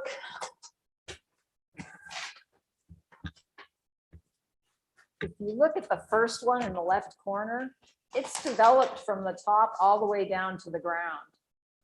It may not have living space, but it's enclosed. It was all I was trying to say. And that's the way this house was before it was torn down, the original one. And the top story projected above the street the way this one does. So it's very similar to what was there before. What they've added is the square footage for the ADU in an area that used to just be underfloor area. Okay, and that's to be applauded. So Yeah, there's and a give and take here. So, okay, that's to fine. me, the house is This has really the aspect not, of like the if San you look at the Francisco square Cliff. footage of the single family home, it's not outrageous. It's just the fact that they have 2 units there now. Right. Yeah. Okay, I see that. Okay, and it just, to me, this looks like the Cliff House, in the city a little bit, but it's fine. It's great. Thank you. Commissioner Kelly has his hand raised. Thank you. I have a couple questions, Linda. On just a second. Are there, I didn't see any images in the packet of the project from below, from down at either Sir Francis Drake or Center. Are there any? Thought maybe I just had missed them. You mean, are there pictures of that side of the house, or do you? mean- Yeah, there's definitely sort of stuff from up above where the house looks very small, but there's no sort of existing images or renderings of proposed from below where I think that the house could have a huge impact on the town. So I'm just curious if there was something that I missed. So you're looking for a rendering as if someone were standing down on Sir Francis Drake? Or even an image of existing, just so we can get a concept of how much impact it might have, which to me, you know, that it's the So I street went, images are minor compared to how it might look from below. I went to Hillside, where I think it's going to have the biggest impact on the houses on Hillside. And it's going to look like the house that was there before, and it's going to look very similar to the houses on either side. It's not, this is a very steep section, and all the houses are built in a similar fashion, right? They Yeah, all, I understand. it- I just it- I wanted to make sure I wasn't missing an image there. I looked through, but I didn't see it. No, and I actually ran into the owner that was going to be the most impacted of the last house on Hillside. And he's good with it. I don't even remember his name, but anyway, we looked at it from across the valley, right? I mean, it is a small site, and there's going to be a house where there was a house before, and it was enclosed all the way to the ground. It's really the only difference. It moved away from the street because the previous house did not meet the parking requirements. It only had, if I'm remembering correctly, a couple of spaces, right? And the previous owner actually built a third floor. Am I right about this? They built a third floor. So it was 3 stories, but they didn't get any permits for that lower floor. So it was under construction, and it was going to be much bigger. So this house is just moved a little bit further away so that it can provide the required parking. And they've taken that unused kind of substantial underfloor area and put an ADU in it. Yeah. I mean, it is, that's the change as I see it, but. Okay. Can you? In fact, I don't think. Well, go ahead. So my next question for you is regarding the combined side yard setback. The technical, the actual code says that the building can't be within those setbacks, but does it say something about the stairs and sort of eaves and other stuff? Well, we've always interpreted it to mean any structures. So anything that's not just concrete on grade. And so these stairs are going to be elevated stairs. They're going to be structures. And so that's what's encroaching into the combined. The walls actually will meet the required 20 feet. It's all access improvements that. Right. So technically outside of the code. And then the last one, I didn't follow the reasoning for the parking variance being required. Could you just give me the high points so I can understand that? So the town code requires that single family homes be provided with 3 9x19 foot parking spaces. They have to have 2, there's 2 sections. There's 2 for the main house, and then they're required to have a third guest parking space. And on a lot of these hillside sites, that's really hard to get all 3 spaces in. So they're not asking for a variance of the number. They're providing the third space as a parallel compact space along the front of the property. And it's pretty common for the front property line, you know, to be some distance from the edge of the road. And so this compact space is going to be partially in the public right of way and partially in the front setback. But uncovered parking can be in the front yard setback. There's no variance required if it's an uncovered parking space. So the only parking variance is to make the third space a compact space. So the request is to essentially find an appropriate way to accommodate what we require. Sounds like. Right. Okay. Thank you.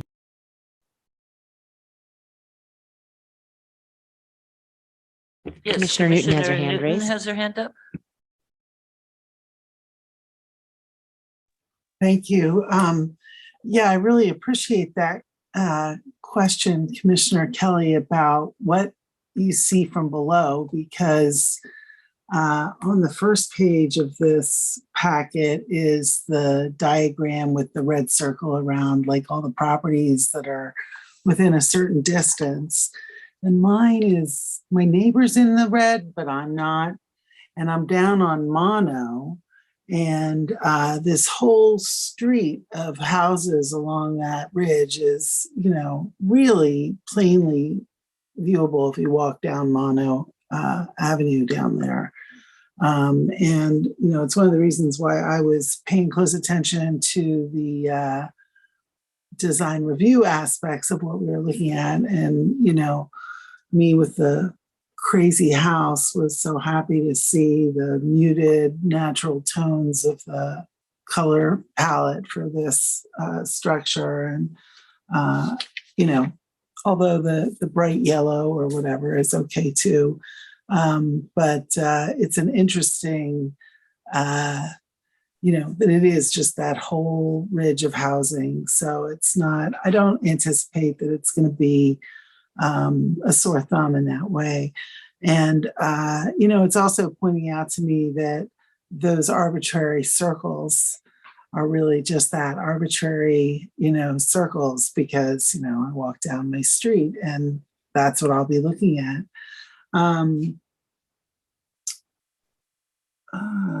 The other issue you raised about, oh no, I've completely spaced on what it was. All right, well, never mind. I was in full agreement with both your comments. Thanks. You know, the other thing I didn't mention in the staff report, but I think the way they've done the decks, you know, they're going to shadow, each deck shadows the area underneath it. And I think that's going to make it seem not so massive, but.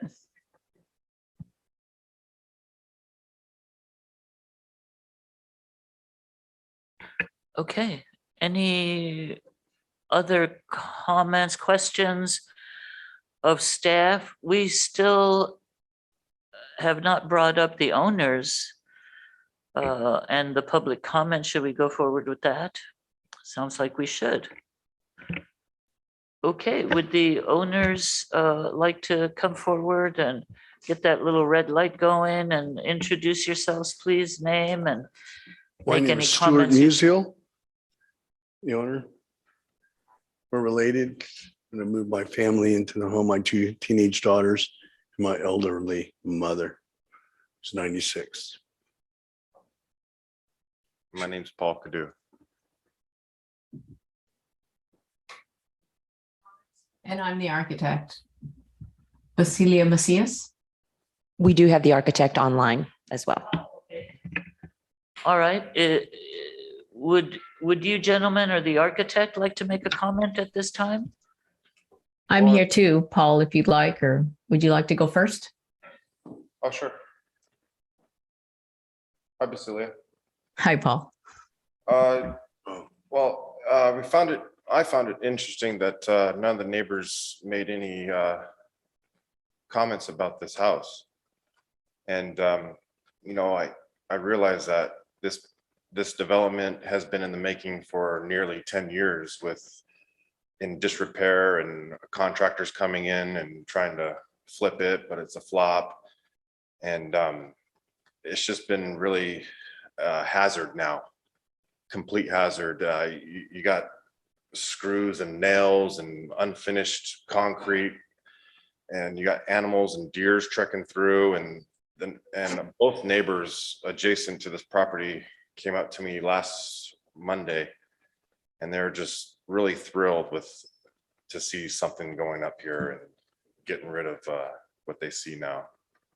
And you know, we turned in our application in February, and we're 6 months from there. We had to do all these revisions, and it's just a lot of time, and we're just excited to get going on this. And we also realized that the community here, the neighborhood, they're benefiting from this as well, because we're going to widen the street. We all know how terrible or how difficult it is to get around Marin County, not just Fairfax. And now that will provide additional parking and access. So just wanted to bring that That's up. good. It does improve not only your property, but the entire neighborhood. And I'm glad to hear that your adjacent neighbors did come and speak to you. Did you try to talk to any of the other people aside from the two that came up to you that were right next door? Yes, I talked to a gentleman. If you're heading out of the property to the right, he's a retired CHP. I talked to him and I was conversating about access and parking, and I was getting ideas from him. And he was telling me that we can have the guys park down on Sir Francis Drake, and there's a stairway up there, so we can shuttle them or they can walk up that steep stairway. And he was also helpful. He said that we could park in front of his house. He gave me that permission, which is awesome. Really appreciate That's that. nice, yeah, because it gets really tough with all the trucks coming through and all the workers, and it gets difficult on the neighbors. Absolutely. That's something I have dealt with too in the past, and parking issues and neighbors, and so I'm familiar with that. Got to make it's hard to make everybody happy, but you got to do it. Try to. Did any of you other people want to make any comments? Phone, did your other associate or your architect want to make a comment? I don't think we heard from them. They don't have to. I just. Oh, no, I'm here. Hi, my name is Basilia Macias, and I'm the architect for 125 Live Oak. Yes, we've been working with Linda for this one, and I was actually part of the project before Paul purchased it. So this is our second go around on the same lot. But working with planning, I think we made the adjustments we needed to make it very conscientious towards all views, including Linda telling us to please make sure that glass that's facing Sir Francis Drake is not going to be reflective or anti-glare. And so that, you don't get these spots of bright light off that glass on the top floor. So I thought that was a great suggestion from Linda, who brought that forward from the staff report, And also, like she pointed out, that the lower levels are shielded or shaded by the upper level. So you won't see that 3-story facade staring at you down on Mono or Center Boulevard, that offset of that rear wall at the different levels breaks it up a little bit more. So it's a little bit more congruent to what you see on either side, where they have kind of blank spaces underneath because they have elevated decks, or in that one case, they have a completely filled in attic space or a basement space. But on the other side, they have an elevated deck that they've been putting in. And the other thing, we're really happy that we were able to add an ADU to this project. As staff has pointed out a number of times during this meeting, the ADU is so necessary at this time. And that bottom area, instead of just having it storage and a place for dirt, to be able to create just one more dwelling out of this really pleased us all. And we are happy that it is adding just one more benefit to the neighboring area and to Fairfax. And that's it. Thank you. Absolutely, thank you. We're all very happy when we see these ADUs as well. It's a wonderful way for us to add housing that is, as we said before, affordable. Wonderful, thank you, Ms. Macias. Appreciate your comments and your work. Are there any questions? Commissioner Green and Commissioner Kelly have their hands raised.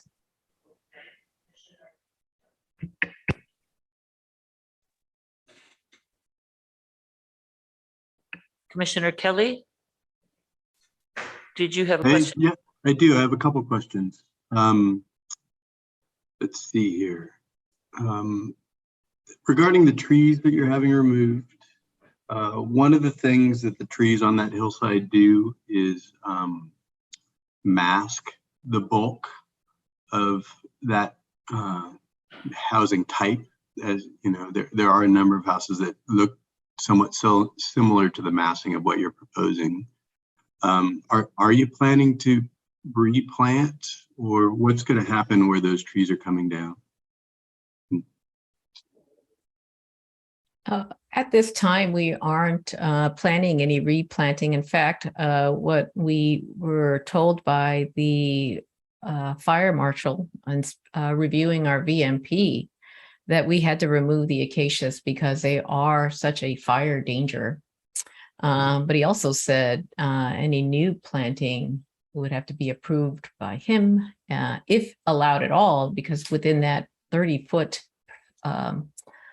radius, they don't allow it unless it is monitored, taken care of, or on some kind of system, an irrigation system or something. And in that location, to plant a new tree and get water to it would be a bit of a challenge at this time. And also, like I said, I think for him, he said, on that hillside, the standard protocol is remove the planting that is the fire danger and add the jute cover and the mulch as a way of mitigating fire danger.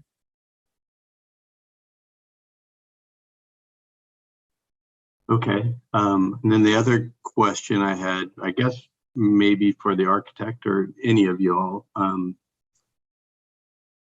the combined side yard setback, I think in this case, with that housing type of essentially a big facade and a building that's sort of going perpendicular to the road, the danger of that housing type is that you get this repetitive wall that works in concert to create a wall of building. And my impression of our town code for this side yard setback is to prohibit that from happening, so that you get view corridors between the bulk of building. It's one of the reasons for it.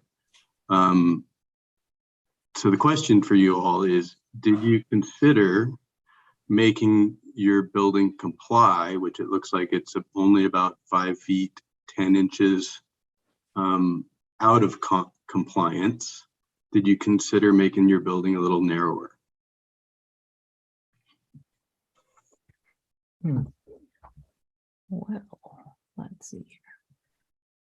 Well, I think what the challenge was to create living space as well as provide the adequate parking for the city's requirements or the town's requirements. As mentioned, I agree with you that you're right. We do want to be conscious of the bulk that we present in between the buildings in order to facilitate those view corridors. But what we are showing on the site plan is that our distance between our face on the side to our nearest neighbor, and I will pop up my site view so I can look at on the eastern side, is to their building face is 42 feet, 5 inches. And on the other side, it does get a little tighter, but that is the existing face of the wall that was there of the previous house. So on the western side, we simply follow the outline of the wall of the existing home when we created this home. In fact, the very same corner of the living room is shared by both this house and the house that came down. Now, as far as what are the things that are coming into those side yards and making that distance less, it is the railing and the stairs for the access to the ADU on one side. And on the other side, it is just the extra stairs we added for access to the middle level for emergency and just a secondary access to the public right of way.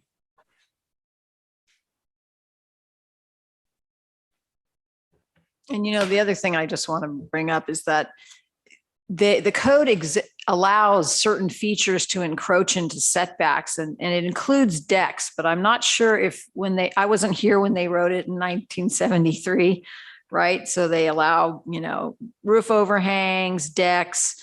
They just didn't include stairways. And I'm not sure that if they had it to do over again, they might not have included stairways, because you can have side decks that can project to within 3 feet of a property line, and they can encroach 2 feet into any required setback. Right? That's what the code says, but that's just an observation. Oh, and just one more thing to add, that we were very conscious of such things when we were selecting the railing for the decks and the stairways.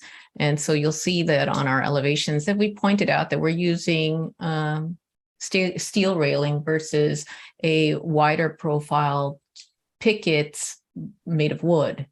So by picking steel, we're able to use a slimmer profile and therefore causing less of a presence in those side yards between the homes. That was my last question. Thank you.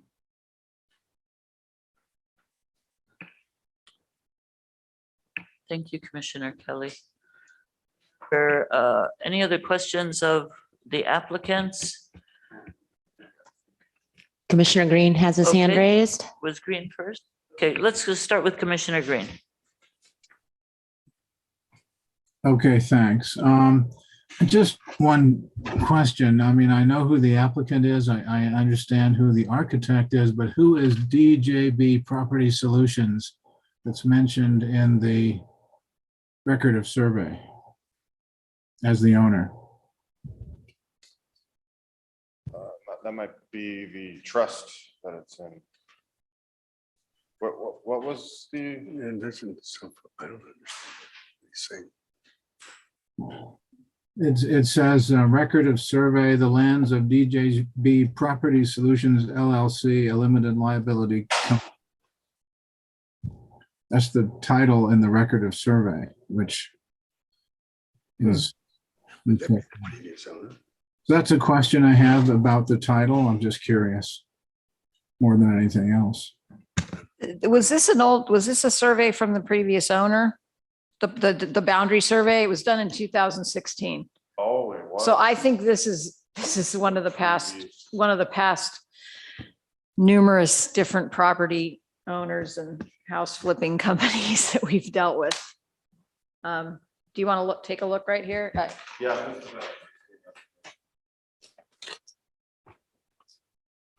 Don't tell. So I take it that you are nothing to do with DJB, and it was an old owner then. Yeah, That's 2016. right. Yeah, Richard Benson. Yes, so that is the previous owner, was Richard Benson, and the survey was done when he owned it. This property came to us in April of 2017, so Right. that would have been Right. part of that package Right. previously. We've had this house has been approved on this site, very similar to this one, twice. And nothing has ever come of it. So, How come it was never developed? Do you know? there were lawsuits involved in, all kinds of stuff happened. I don't even think the town knows the half of it, We probably don't want to know. probably not. Okay. The last one, was being handled by the DA and stuff. So, shares were sold to people and then they never got their money back and the house didn't get built that you approved. And finally, we had to take the lending company to court to get them to tear it down because it was just sitting there all falling apart for years. So. Wow. Understand. Okay, looks like, the one more. Commissioner Jensen? Well, it's basically asking for conformance. So we talked about those setbacks. from the wall to the property line, on one side 6.4, on the other 14.9, together more than 21 feet, or exactly 21 feet. The only things that project in that are roof overhangs, 2 feet, which is allowed. And the only ones that really project in there are the decks and the stairs. There's nothing with the steel guardrails. There's nothing else going on, correct? That's correct. Okay. Thank you. Okay.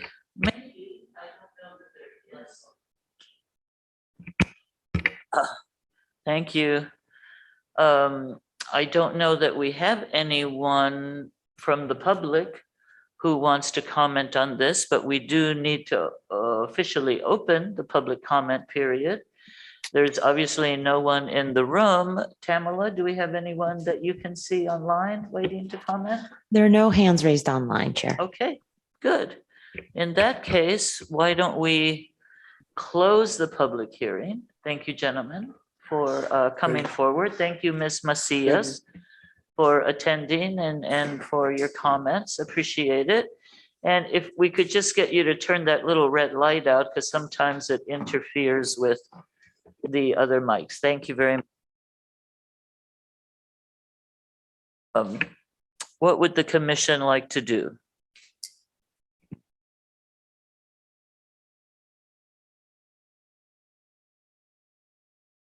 Commissioner Jensen. I'll just make a quick summarizing observation. The building is bulky because it's a small site. But if you look at the volume itself, it complies with what the intent is. And those stairways, from the street side, they go down, they follow that immensely steep slope. So within reason, I think that this is about the max you can do there. I think that's acceptable to me. It does have some benefits, right? On the street side, there is some more room on the street itself and for the fire department. There has been an effort to, normally on a steep hillside like this, if you build 1 story on the street side, you end up with 3 in the downhill. That's just normal, whether you use it or not for living. I think there's an attempt to make that less monotone. It has a lot of variation. So all in all, it's a big building pushing the boundaries, but to me, it's acceptable the way it is. But I don't know what other commissioners think. Good, thank you. I appreciate your design comments, given your background. That was helpful for me. Any other commissioner comments? Commissioner Green has his hand raised. Mr. Green. Thank you. So a couple of things on the plans. There's this extreme sanitary sewer pump, and I wondered if there's a condition of maintaining it anywhere in the very complex looking mechanism. I'm not quite sure how it works. If there's a condition or needs to be a condition to maintain that. The other thing is a really positive comment. I'm very, very happy that you've got solar panels. I'm wondering, I don't know if you have battery backup. I recommend it. That's what I did, and it's fabulous. You don't even know there's a power outage. So thank you for the solar, and that's the extent of my comments. Thank you, Commissioner Green. I hadn't picked up on the solar panels, but that is a fabulous idea, especially if you add your batteries that you can store energy. Just last week, we had a power outage that blew out my hot tub. So Well, just so you know, since we got solar, there have been 6 little power outages since that. So I'm kind of glad of it, because I like to keep working during the day and all that. Electric is good. Any other comments, or is someone ready to make a motion? Commissioner Kelly has his hand raised. Commissioner Kelly. No, thank you, Chair. So I have a couple observations. From the chart that staff has given us, this house has the largest floor area ratio of any of them on the list. So it's the biggest house in the area. you know, it does seem contextual, right? I think the massing of this house and the house next door, which it's, you know, mimicking, are unfortunate. There's a number of things you can do on a site to break up the scale and bulk of a building. We saw a great project just a month ago that did that. That stepped its way down the hill, that was very sensitive to its site, didn't just create a plinth on a hill, which is what I believe this house is doing. And furthermore, they're asking for it to be bigger, technically, than what is required. And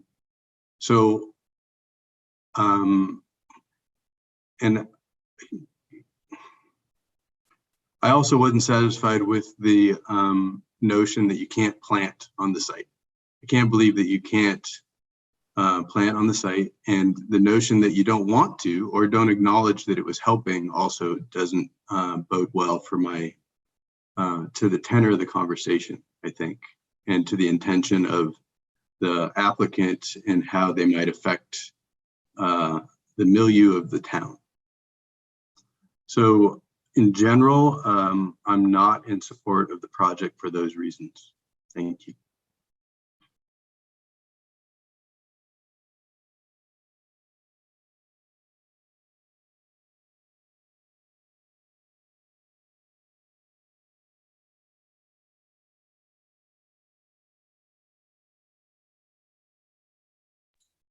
Well, whether you recognize my hand or not, I'm a little concerned now about what Commissioner Kelly has brought up. And I wish we could hear more from, you know, as I might call it, the technical people we have on the commission about these issues he raises. It's kind of a concern.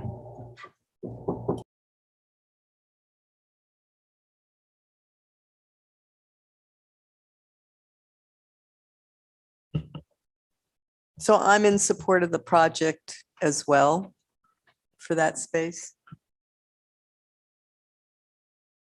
The bulk of it is not a problem for you, Commissioner Swift? No, I mean, it's a small site.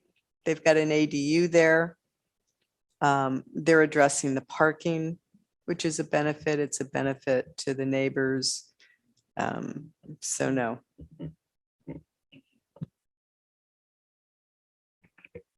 Okay. Are you supportive enough to make a motion? I can make the motion.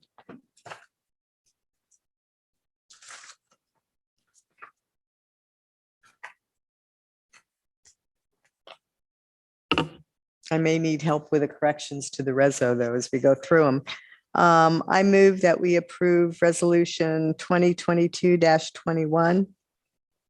A resolution of the Fairfax Planning Commission approving application number 22-7 for a hill area residential development permit, design review permit, excavation permit, encroachment permit, tree removal permit, and parking and minimum and combined side yard setback variances for the construction of a single-family residence attached two-car garage and a parking driveway deck at 125 Live Oak Avenue with the following changes.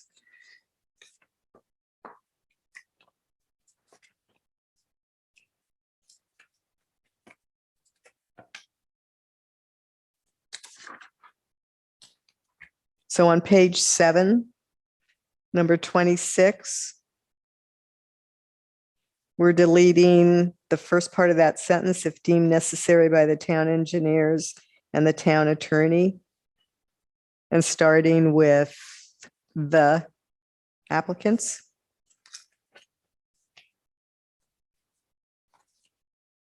We're changing 53.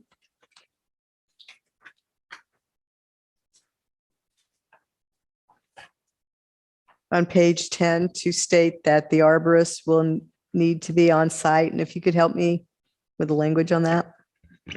Would be on site during the excavation to ensure the tree protection measures are complied with. Yes, and she'll And- provide a letter to the town that his recommendations were complied with during the excavation to the town prior to the final inspection. And provide letter to town. Documentation that he was there and, what occurred. documents His recommendations complied with. And I believe those were the only two corrections. Yeah. Yes, the only thing I will add, it's not an amendment, but just to clarify for Commissioner Green's satisfaction, the change we made to number 26 on page 7 specifically requires a drainage system maintenance agreement including a recordable exhibit for the drainage system in its entirety to be approved by the town engineer. That was, I believe, one of your concerns, Commissioner Green, and it is in there. Yes, thank you very much. So, motion by Commissioner Swift. Do we have a second? Second. Okay, Okay, I'll call the Swift roll. and Jensen, roll call, please, Linda. Green, No, Jansen, Aye. Kelly, No. Newton,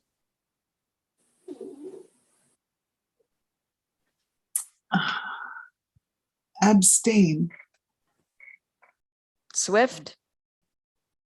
Yes. I'm sorry, what did She abstained. she abstain?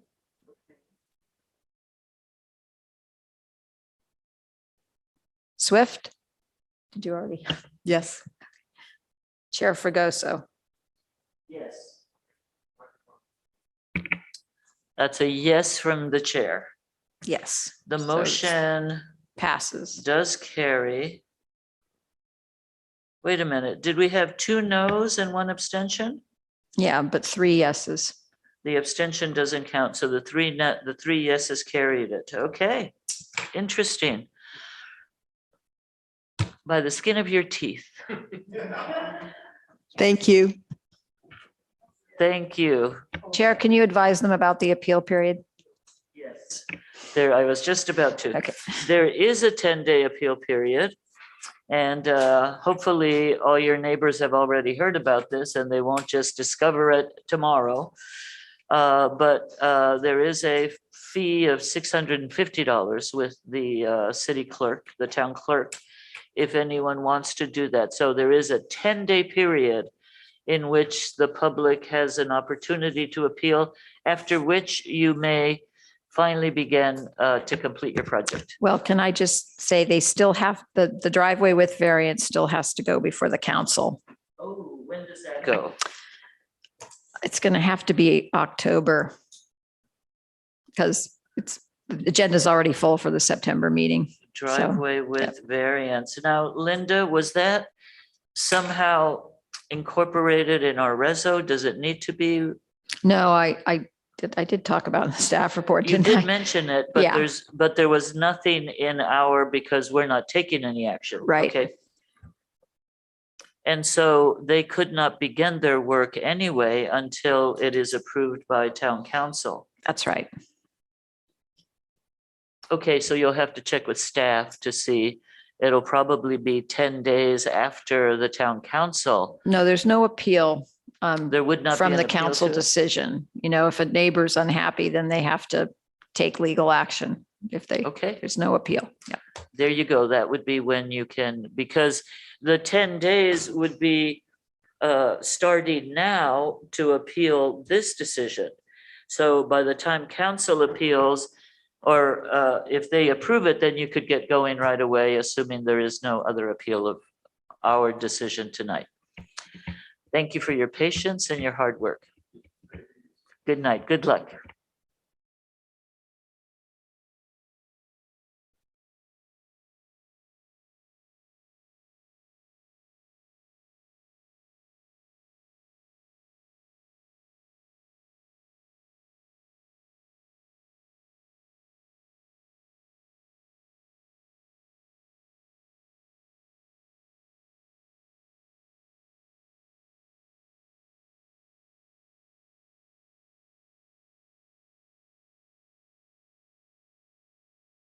I was not here last month, so I will not be removing the minutes. I will, is it only the last meeting minutes or do we have two sets of minutes? There's just the one, so I will leave, Commissioner Swift was acting chair. I will let you, okay.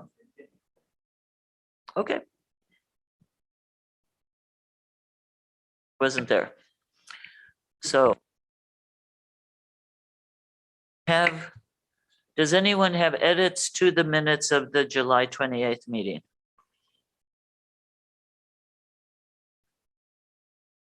Commissioner Green? Commissioner, is that a hand up? Yes, just one thing on, let's see what page this is. Page 3, item number 1, it's, where is that exactly? It says Ms., I'm not sure, M/S, comma, Newton/Green with an E on the end. There's no E on the end. I'm sorry, what was that? On, so it's like the paragraph before item 2 on page 3. It starts with Ms. Newton Green. Right, and then Green with an E on the end. And that's I not got it. British spelling, Yes. believe it or not. And we could read that, Monsieur. Okay. I have one minor.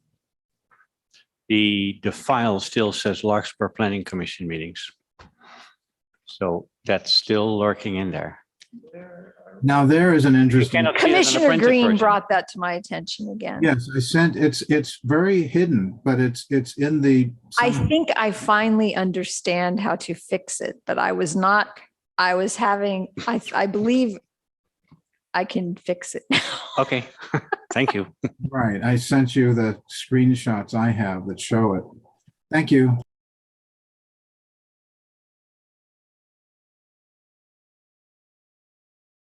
If there are no other suggested edits to the minutes, can we get a motion to approve them? Motion to approve the minutes? Second.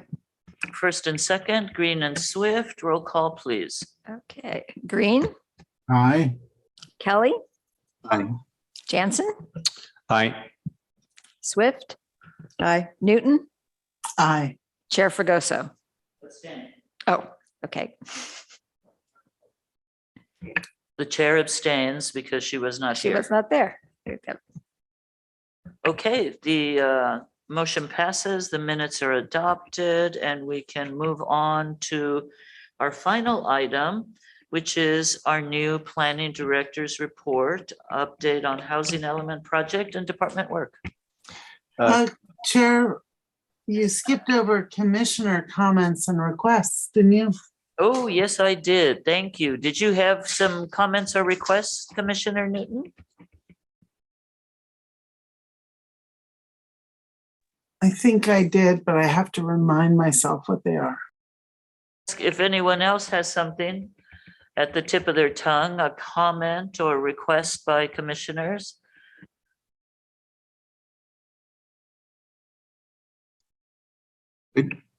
I have one thing. Yes, Commissioner could. Kelly, please. I'd just like to point out about the proceedings tonight. I really appreciated Commissioner Newton's pointing out to the first applicant the possibility of adding the JADU and the subsequent conversation that came up with the recommendation that we really emphasize that in applicants' process.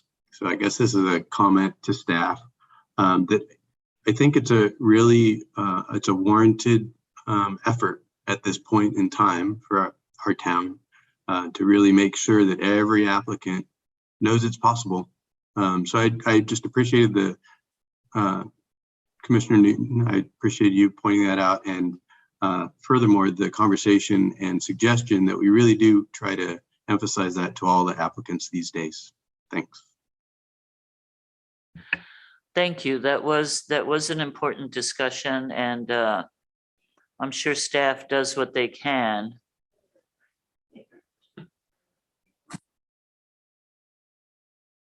Commissioner You know, Newton, did you remember what oh. your comment was?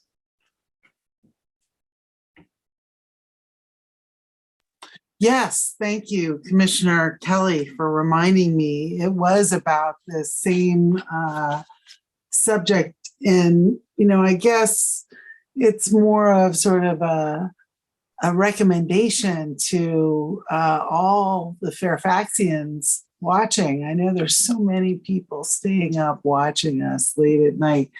But, I think we should have an invitation to Fairfaxians to come down and meet with the planning department about their own homes and whether or not there are opportunities for JADUs that, might require very little in terms of, changes to the structures that we all are living in. And so I just encourage folks to become part of the solution of the town's efforts to meet its RHNA numbers. Thanks. Those are excellent comments. I absolutely agree. And I'm wondering if there might be some opportunity to do that during the housing element process, where we could talk a bit more about ADUs and the importance of creating housing, but we'll hear more about that from our new interim director as we move forward, but it would be important to get more of that information out to people. And I would just like you all to know that I would say that probably the last 5 or 6 town newsletters have a section that tell people that, they can apply for JADUs and ADUs and that the fees have been reduced. So we are trying to get the message out there. I will just say that a lot of times when we're dealing with applicants, it's all we can do to get a complete application. And so sometimes you're focused on trying to get the information that the Planning Commission needs. And it's such a battle that you don't necessarily want to throw anything else into the mix. You're just trying to get the information to get it going forward. A lot of people are receptive. People at 350 Bolinas, it did not start with an ADU. They just wanted to eliminate the duplex and turn it into a single family home. So we do it when we can, but sometimes you aren't able to because of the communication difficulties that you are having with an applicant. The people at 217, I felt that they were pretty clear right on that they were on a limited budget and this is all they wanted to do, right? So it was Kara's project, but we didn't, really push too hard. I also thought the space was kind of small. So we do it when we feel there's the opportunity for it, but we don't tell every applicant that walks in the door, we don't start talking to them about ADUs, because sometimes if we did that, we would never get a complete application. I can just tell you, it would be, and you only have 1.5 people in your current staff, Question for staff. Does planning have like a little brochure? We have a packet of information that when someone comes in and indicates they're interested in an ADU, they get the ordinance, they get a list of what their plans have to include, they get a list of the fees, right? And is there anything and I know it's crowded with a lot of information, but when you walk into the lobby, there's that board on the side where we have all sorts of stuff. Yeah, and that's not just the planning department. No, I understand. So That's everything. We have the things that get asked for the most out there, but we can't fit everything. No, just asking. Yeah, we just don't have the space for it. One comment I would like to make, I've heard from a number of people who would like to do a JADU or an ADU, or they have maybe a room in their house that they rent out. They've been renting out forever, but it's not a formal ADU or JADU. And the concern that seems to keep people from moving forward is that they're afraid their taxes will go up, or they're afraid that they would then have to report the income if it's a JADU. They're not going to have to report their income, but their taxes are going to go up. But do we know how much? Is there? It all depends on the size, I don't work in the tax department, so I don't know how they, come up with their taxes, but I would assume the bigger the unit, the higher the more improvements you make, the higher your taxes go up. Also, one thing, I have been trying to research, and I was talking to someone who does Airbnb. And she was saying, oh, it's easier to just do Airbnb than deal with an ADU.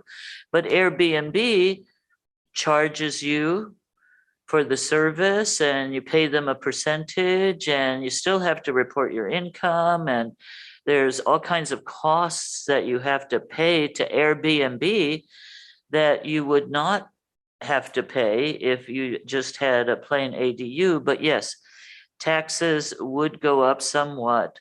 It would be helpful if we could figure out, is it like a 5%? Is it how much? Is it based on anyway, you know what I'm saying? I've been wanting to look into that myself. I just haven't really had the presence of mind to crunch those numbers.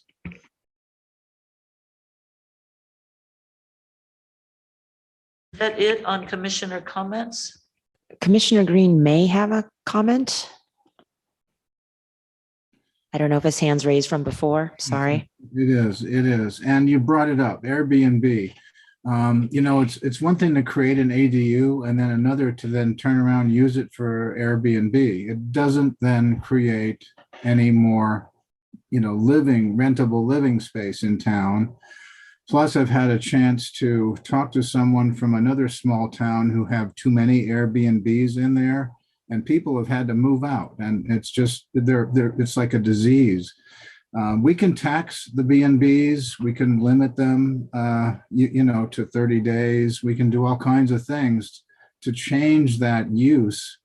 But my concern about ADUs without the dedication is that they're going to be used for Airbnb.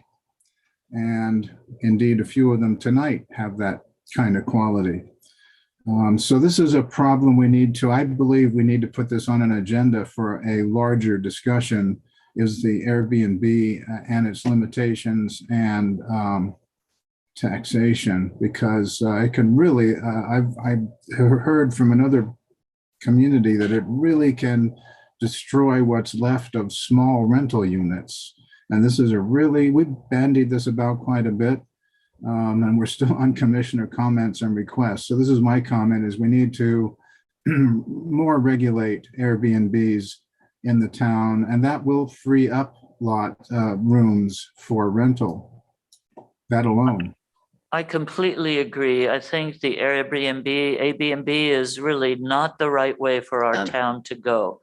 I think that we should have if anything, a no net loss of housing. And Airbnbs, people say, oh, they help people because you can pay your mortgage, you can get some extra money, you can take a trip. I don't think that's the case. I think Airbnbs are for people who have resources, and this is a second home that they rent out. They rent out on a short-term basis to maximize income, and that's not what we should be encouraging, especially when we have this SB 9 regulations allowing duplexes, and we're making a push to get more ADUs and JADUs. That should be our focus, and not on facilitating Airbnbs. Yeah, can I just interject that your urgency ADU ordinance, when someone gets a new ADU, they have to sign a deed restriction, and in it says it cannot be rented for a term that's shorter than 30 days. Yes, So it doesn't happen. no, I mean, if people are going to break the law, they're going to break the law, right? But at least the ordinance doesn't allow Airbnb, right? Yeah. And to that, if you remember in 2017, when we did the first ADU policy here, we had the option on the Planning Commission of recommending that ADUs can be rented for short-term or not rented. And the Planning Commission in total voted to recommend to the town council that you could not rent those for short-term rentals. So we have had that here since 2017. That was never the intent, but I know for a fact that people do that. Well, Commissioner Newton has her hand the way raised. people get around it- The way people get around it in where I've seen it happen is the rental is 31 days. 31. So we might want to consider rewording that shorter than 30 days thing, because it's really easy to get around by adding a day.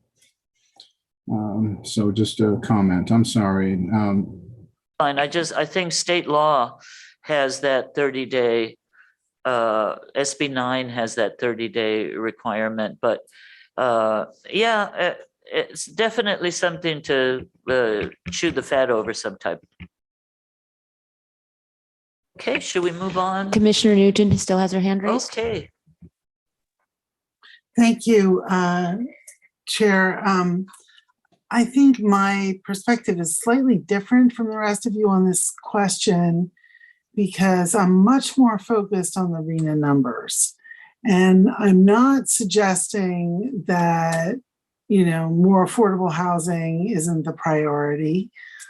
Definitely it is. But at the same time, one of the beauties of the JADU ordinance, as I understand it, and maybe when we do get to the planning director's report, he can confirm this for me, but is that you don't need to have the unit recognized as a unit if it's got all the bells and whistles present.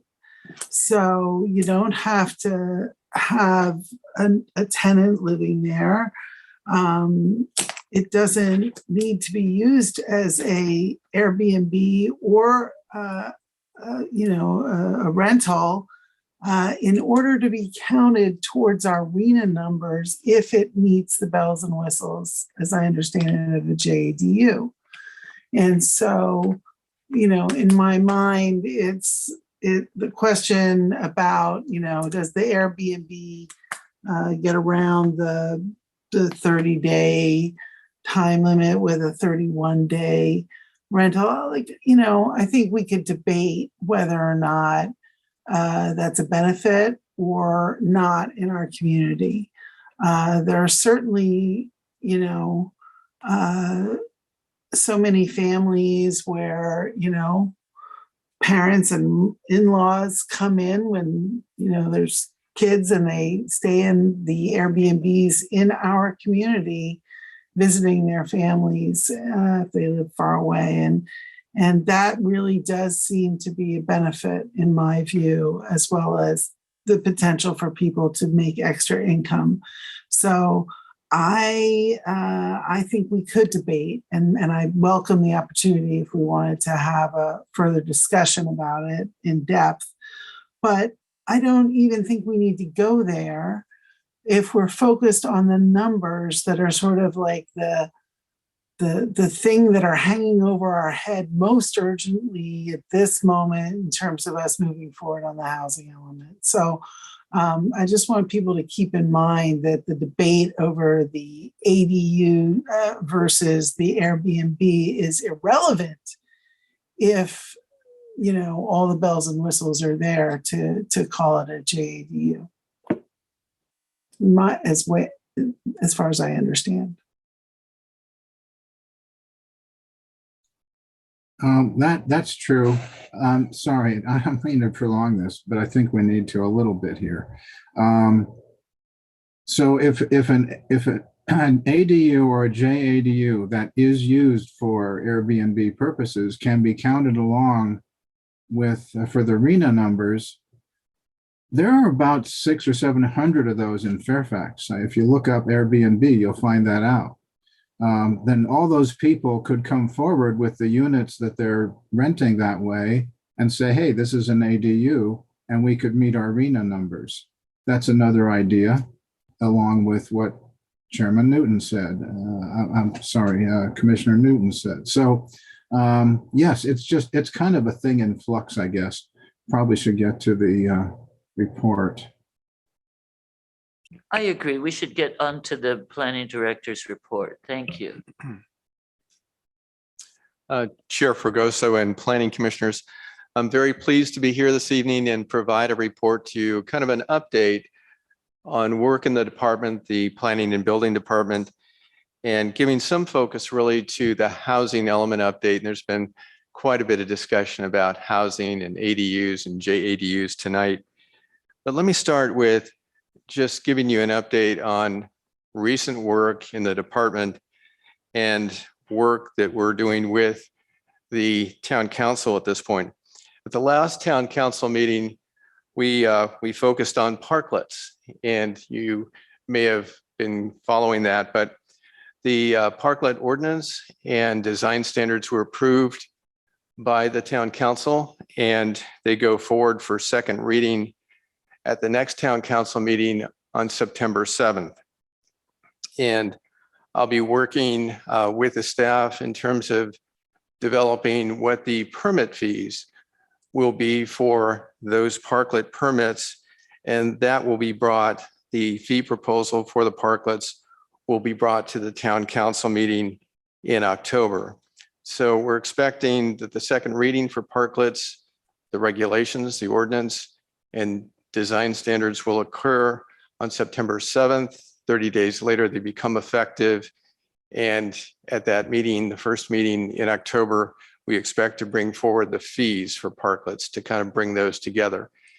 The intent will be to work with the existing parklets in the community and to bring them into conformance, work with the business owners and property owners to bring those into conformance, hopefully by the end of the year in terms of the design standards and regulations. So that'll be a fairly significant focus of work for the planning and building department in terms of developing forums, working with the business and property owners to bring into compliance the existing parklets in the community. And other work that we're doing right now is you're talking about short-term rentals, for example. The town council is moving forward with regulations, has moved forward with regulations in terms of regulating short-term rentals. And we'll be looking at bringing forward fees, what the fees, permitting fees would be for registration for short-term rentals in the community. The intent really is to try to regulate those short-term rentals to make sure that they're being handled in a manner that meets town codes and that there's an opportunity to collect fees for that type of rental by the community. In addition, we will be looking at bringing forward information to the town council at the next meeting on September 7th around the idea of rent stabilization, rent control. And we'll be presenting to the town council some different options, models or options to move forward with. How would you implement such a program here in the town of Fairfax? Kind of looking at some other communities we've met with and discussed this with county staff, with staff members of other communities as well. And we'll be presenting some ideas to the town council for consideration as to how to put in place rent stabilization here in the town of Fairfax. So those are some things we're working on in terms of working directly with the town council and community, and those items will be moving forward. In terms of the housing element, let me shift over to the housing element. And I really, really appreciate the fact that you all got back to me and we have quorums for both meetings that we're anticipating scheduling. We are scheduling for August 31st and September 28th with respect to the housing element update project that's underway.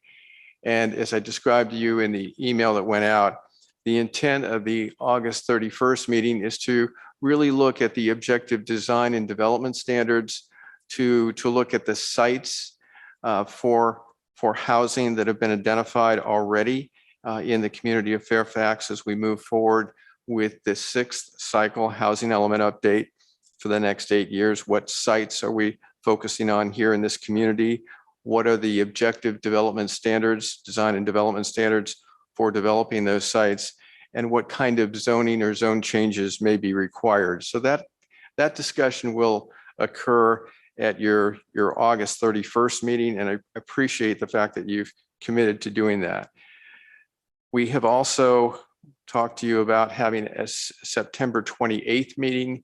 That September 28th meeting would be to really look to you for a recommendation on the, again, objective design and development standards that would move forward to the town council. So that's the idea is on the 31st, we would receive your feedback, community feedback, work with the design team, the consultant team, EMC planning group, and then come back to you on the 28th, September 28th, with a refined package for your recommendation to town council. So those are two special planning commission meetings coming up, and I described the focus of those. I have an updated overall timeline for the housing element project that we'll be putting up on the website shortly, presumably over the next couple of days, but I'll be forwarding this to you tomorrow by email, so all of you will have this. But let me, if I could, just quickly highlight this timeline. And then I know that Commissioner Swift had asked some particular questions for me to share with all of you in terms of this project, the Housing Element Update Project, and I'll try to weave that information in. And if you have any other questions, please ask. First off, in terms of moving forward with this project, the town council has established a subcommittee, and the subcommittee is made up of Vice Mayor Cutrano, and then also Council Member Kohler would be the subcommittee, kind of working with staff and working with the consultant EMC planning to help us kind of try to keep this project more on track, more on schedule. We're significantly behind, as I think you all know. And so the intent is to try to work with this subcommittee, the consultant and staff, to kind of catch up a little bit and move things forward. The next step, the next focus really is that tomorrow, I'm expecting that what I'll refer to as the notice of preparation for the environmental document. We're expecting to do a full EIR, full environmental impact report for the housing element update and safety element update. The notice that will go out tomorrow and start a 30-day review period basically is, here is what the staff and the consultant are expecting in terms of issues that should be addressed in the environmental document. Public, commissioners, council members, please review that document and the initial study, initial environmental study. Have we covered all the areas that should be studied in the environmental document? Are there any areas that were missed? Perhaps, maybe you have local knowledge and you should suggest if there should be additions to what we've laid out, and you'll see that in the document, and that'll be on the town's website shortly. We're expecting to send that out tomorrow. Excuse me, just a quick question. You mentioned website. So we've got the consultant's website. That's correct. So I just wanted some clarity when you talk about the timeline and then the notice of preparation of the EIR. Sure. What website we're talking about, the towns or the consultants? Thanks. Thank you for asking that question. Fairfax Speaks is the project website, as I understand it. And I think that Commissioner Swift, you're probably wanting to know, will this be on the town's website as well? I'm inferring that. Let me clarify that with the consultant. It will be on Fairfax Speaks for sure. And it sounds like it would be also beneficial to have it on the town's website as well. So let me check into that. I don't know for sure. Fairfax Speaks for sure. That's the intent, but let me put that down as something for me to research. And the intent really would be we're looking for comments back. We want to make sure that the scope of the environmental impact report is complete. So that 30-day review period will begin tomorrow. During that 30-day review period, we're expecting to have a notice of preparation meeting, a public meeting that the consultant will hold. It'll be a Zoom meeting. It'll be on September 13th. So the intent is to get the document out, receive comments back in. There will be a public meeting, a Zoom meeting, to present that document and to receive comments, for the consultant to receive comments on that. And again, the intent is to really determine what the scope of the environmental impact report should be for the project. And fundamentally, the project is focusing on the sites that you've discussed in the past, come to agreement on in terms of what are the sites that should be studied for meeting the RHNA that you've been talking about this evening, the regional housing allocation needs. So the project itself really will be the sites. That'll be the focus of the environmental review. So over the next 30 days, we'll have the NOP scoping period. You'll have the Planning Commission meeting I mentioned already on August 31st. The next meeting that we're anticipating having for the Housing Element Update project is on September 10th. And again, I'll provide this to you in writing, so you'll have all this. And this will be on the website as well for the public. So the next community meeting will be September 10th, and that will be at the Fairfax Pavilion.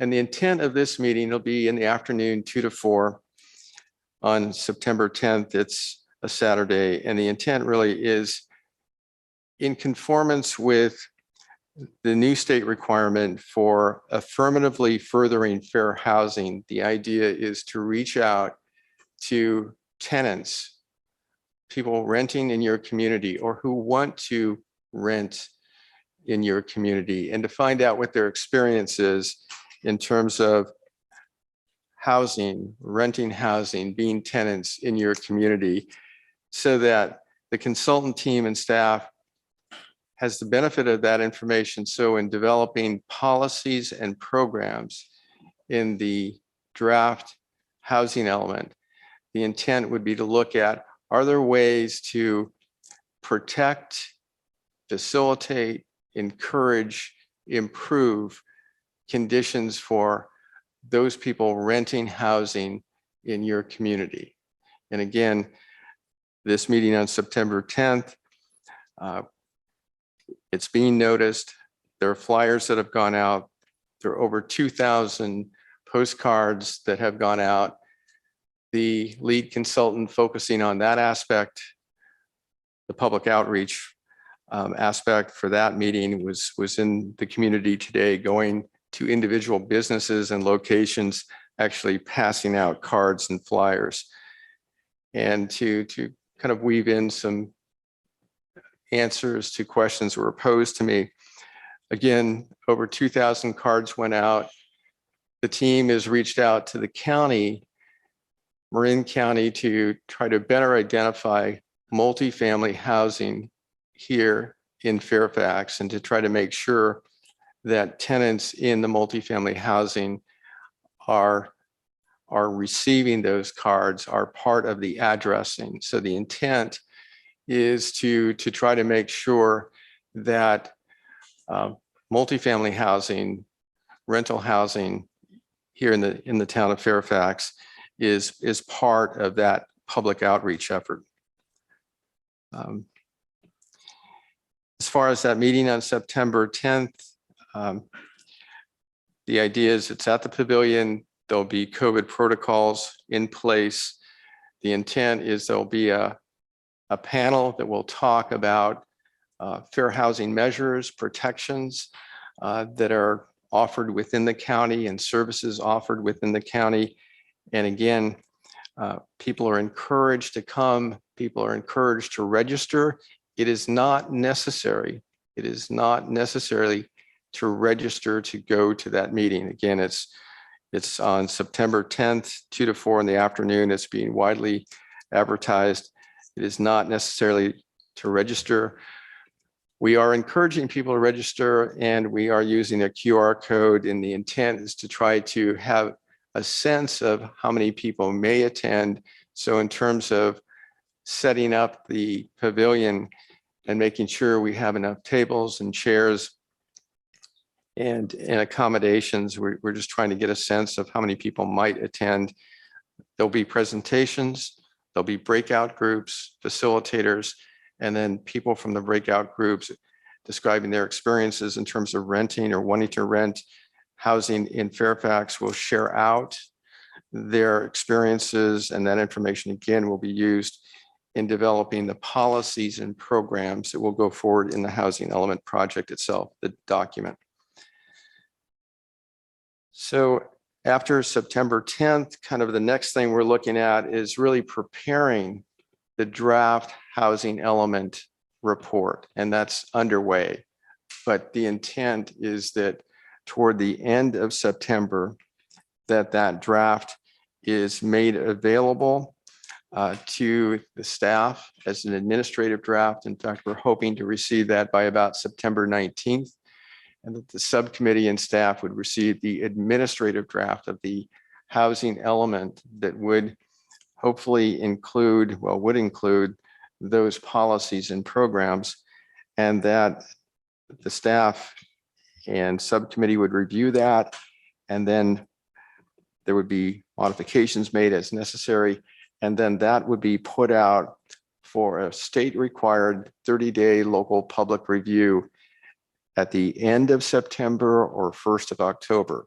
So if you can kind of imagine, the notice of preparation scoping is essentially going to occur during the month of September.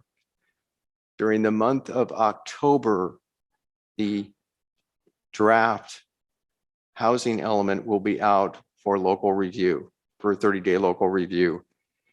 And during that period, during October, we would have a public meeting, a public meeting probably at the town council. It would be at the town council, and it would be either October 5th or October 19th. And the intent is to get the document out, encourage people to review it, and provide comments back to the consultant team on the draft housing element. And then to have during the review period, a 30-day review period, have a public meeting at council to present the housing element and to receive comments.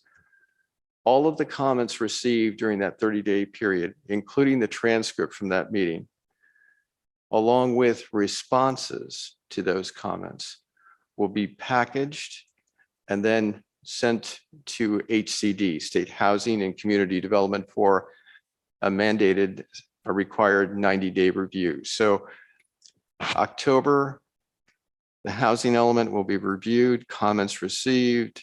End of October, that review period ends. We move into bringing together all the information, the comments, preparing responses, working with the subcommittee. And then on November 16th, we're anticipating, and again, I'll provide this to you in writing. On November 16th, we're anticipating to present that to the town council, that package. The comments received from the community, the draft document, of course, the responses proposed to the comments received, and any transcripts from public meetings. And that package, that's the package that would then go to HCD, State Housing and Community Development, for a 90-day review period. During that 90-day review period, so we're talking basically mid-November to mid-February, during that time frame, we would continue working with the commission and council on areas such as moving forward the odds, looking at zonings or rezonings that may be required, doing that kind of work to kind of bring things together, hoping that we would receive comments back from HCD about mid-February. And at that point, we would need to review those comments, respond to those comments, send our responses back to State Housing and Community Development. And then hopefully that with one or two review cycles, it's unlikely it would be just one, more likely two, that the objective would be to get what we refer to as a notification from State Housing and Community Development that your document is ready to certify. Basically, you've addressed our concerns. We believe that your document is ready for certification. At that point, we would have brought forward all aspects, the revised and updated housing element, the safety element, the environmental document, the complete package, and bring it before the Planning Commission and City Council for adoption, certification of the environmental document and adoption. And so at that point, we are into March, perhaps later. As you may know, there is a 90-day grace period. We will be well into that grace period. Technically, this process should be completed by the end of January 2023. There is a 90-day grace period. And Southern California communities that have gone through this process already, in some cases are finding that they even extend beyond that. But in any case, you'll see in our timeline that we're hoping that by, I'm saying March, April, in that time frame, that this community, the town of Fairfax, can work through this process. As there's that 90-day review period, the draft document is into HCD, we're pulling together other things so that when we get the comment letter back from HCD, rezonings, odds, all those other aspects of this project, the safety element can be brought together for, adoption simultaneously. There was a question about the safety element. What happened to the safety element? Where is the safety element? And safety element did go through its review period. Comments were received. Modifications were made to the safety element, and that's been taken down. It went through its review period. So the focus right now is the notice of preparation, then the housing element itself. I've talked to the consultant about the safety element, and I would suggest that I think their perspective was, let's not confuse, let's try to keep people focused on the next phase of work, which is the notice of preparation and providing comments on that, then the housing element. But I think that in terms of the website or websites, the safety element with its modifications should come back and could be placed in such a manner that it's been reviewed, but it's a resource so that people can see what has been done. So in terms of what is the safety element, what changes have been made, that's available to the public. So we're going to talk more about that. And I think it would be a good idea to get that on the website and park it there in terms of it's been reviewed, it's there. And like I described, toward the end of this process, we'll come back with everything else for adoption. That's kind of the overall process. And I tried to weave in a few additional points to just make sure that some of the questions that were posed to me were covered. In terms of the September 10th meeting, it's a little bit different than a typical community meeting. As I mentioned, there's the affirmatively furthering fair housing requirement this cycle by the state, and it's particularly intended to reach out and be a part of satisfying that requirement in terms of really understanding what tenants are going through, and to try to come up with policies and programs to improve circumstances. I'll say it that way, kind of generally. And again, in terms of that outreach effort, the 2,000 plus cards that have gone out and the in-person handouts and cards and flyers, the intent has to try to reach out to multifamily properties here in Fairfax. And again, I want to just emphasize, it is not necessary to register to attend that September 10th meeting. You know, all are welcome. So that's kind of an overview. I know that that was quite a bit of information, and I do have this handout with this timeline that I'll send to you so that you'll have all that information, and we'll put it on the website. I'd be happy to respond to any questions you might have regarding my comments or maybe other things that you're interested in that perhaps I could answer or respond to. Thank you. And I have a separate subject once we get off the Howard. Sure. Sorry, another project, but regarding the upcoming community meeting, it's unfortunate, and I know with situations and, you know, the pandemic, that we weren't able to have neighborhood or community meetings in person for the housing element in total. My husband got one of those postcards for our multifamily housing. And I was surprised on there. Nothing on the postcard, I think, says that you don't have to register. And that may have gone out later in the town newsletter. But I was curious about the QR code and the thought of using a QR code to register for this when we look at many of the people in the community that may not have the technology or the ability to do that, to register. So I thought it was kind of unusual in this community to use that technology versus just providing some kind of a link or something that people could sign up. So that was a comment on that I think it can miss a lot of people because they don't have that technology to do that. The safety element. Yes. So, you know, we here have talked about previously that the safety element should be the fundamental piece to a housing element.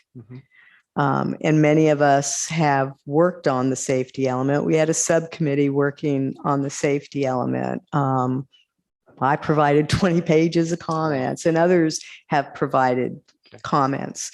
And not seeing that, when I went back and looked at the Fairfax Speaks website, I couldn't find the safety element. It hasn't, and I don't know how long it hasn't been there. So I couldn't find it at that point. But I think I'm concerned that we've kind of put that off to the side, which I think is the basis of where we look for our housing opportunities, especially in this community, when you have the constraints, the physical constraints, you know, and fire and things like that. So I'm disappointed in that. And my question would be that, what is the process for the safety element going forward? You said, you know, it came down because we took comments. Well, we've got comments, we've updated it, but is it going to be reviewed? Is there another ability to look at that, to see what it looks like now, and to then look at that in relation to the housing element locations and that piece of it? So those are comments for those two items. Respond, you know, to a couple of those in any case. I think that it is appropriate to put that safety element back up on the website. I'll just say website at this point. Because as you said, a lot of work was done on that. And I think the consultant was thinking, you know, it was up during the comment period, comments were received, et cetera. Modifications, changes were made. But I think your point's very good, very valid. Well, let's take a look at it. We'd kind of like to see what the finished product, or it's not finished. I'll call it a draft final. It's a draft. It's not finished. But it would be helpful to put that back up as a resource so that people can kind of see what the comments were and what the modifications were, and have a sense of the status of that document. That document and the work you did and others have done does influence the housing element and did influence the sites analysis, the site selection. And so as I understand, understand going forward, that safety element will come back up. It did influence the site selection at this point, did influence or will influence policies and programs that will be in the housing element itself. And then it all kind of comes together at the end. But the work that was done on the safety element influenced sites. It will influence policies and programs, and will, I'll use the term, marry up with the housing element toward the end of the process. But so that's how I see it. But we'll get that back up, or get that up. I think it should be up. Well, and I think along with, if you want the community to look at that, you say that, the safety element has influenced the site selection, but without having that document up there, there's no connection between the two. So I don't know that the community, when they look at the site selection, would have anything to see that this was influenced by our safety element and what we saw in our safety element. I don't know that there would be any kind of a tie-in there. So, it is important to have that up there. Okay, thank you. I have a quick question. You, in the very beginning, you spoke about the parklets. A few meetings ago, we looked at that, and we had some concerns that it was at that point unclear what those design standards were going to be. So how is it going to move forward? Who is developing them? When are they? Does it involve us as a planning commission? Well, the town council actually, at their last council meeting, reviewed the ordinance, the parklets ordinance, and the parklets design standards. And they introduced and approved first reading of the standards and the ordinance. At this next council meeting on September 7th will be second reading and adoption. And the way the ordinance reads is that essentially the existing parklets within the community, generally by the end of the year, there's a particular date, but let me say by the end of the year, that's very close. We'll need to work with the existing business owners, property owners, with those parklets to bring them into compliance with the regulations and with the standards. To give you some sense of what the standards and regulations addressed, they addressed such things as line of sight, for example, so that at intersections that the parklets would be set back essentially one car length, that they would be more open in nature and generally not obstruct line of sight for motorists or pedestrians. That's one area. ADA accessibility in terms of people being able to move from a sidewalk, I'll say, onto a parklet. It needs to be designed and constructed in a manner that meets ADA requirements, accessibility requirements. That was another key area of discussion, and the design standards talk quite a bit about that. Another area has to do, I'm giving highlights, there's much more detail, but highlights. Another area had to do with, I'll say, drainage and the importance of making sure that on the one hand, the parklets are secured, anchored, secured, but on the other hand, would allow for flow, drainage flow, was another key area. Those were, some of the more substantial areas in terms of regulations and also in terms of design standards. And what the staff would be doing in terms of next steps, in terms of implementation, will be to develop an application form, submittal requirements, and FAQs, frequently asked questions for applicants. And maybe, very importantly, in the near term, working with existing businesses in the community that have parklets, looking at the regulations and design standards and making sure that those existing parklets are, I'm going to use the word retrofitted as necessary to comply. And that will be, I think, for our department in terms of planning and building.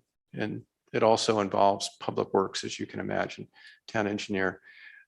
So it's, it's beyond planning and building, but there will be a collective effort to make sure that those regulations and design requirements are complied with in terms of existing parklets and then going forward with new applications. Okay, thank you. Yes. Thank you for that procedural review of the parklets. Thank you for that procedural review of the parklets. Sure.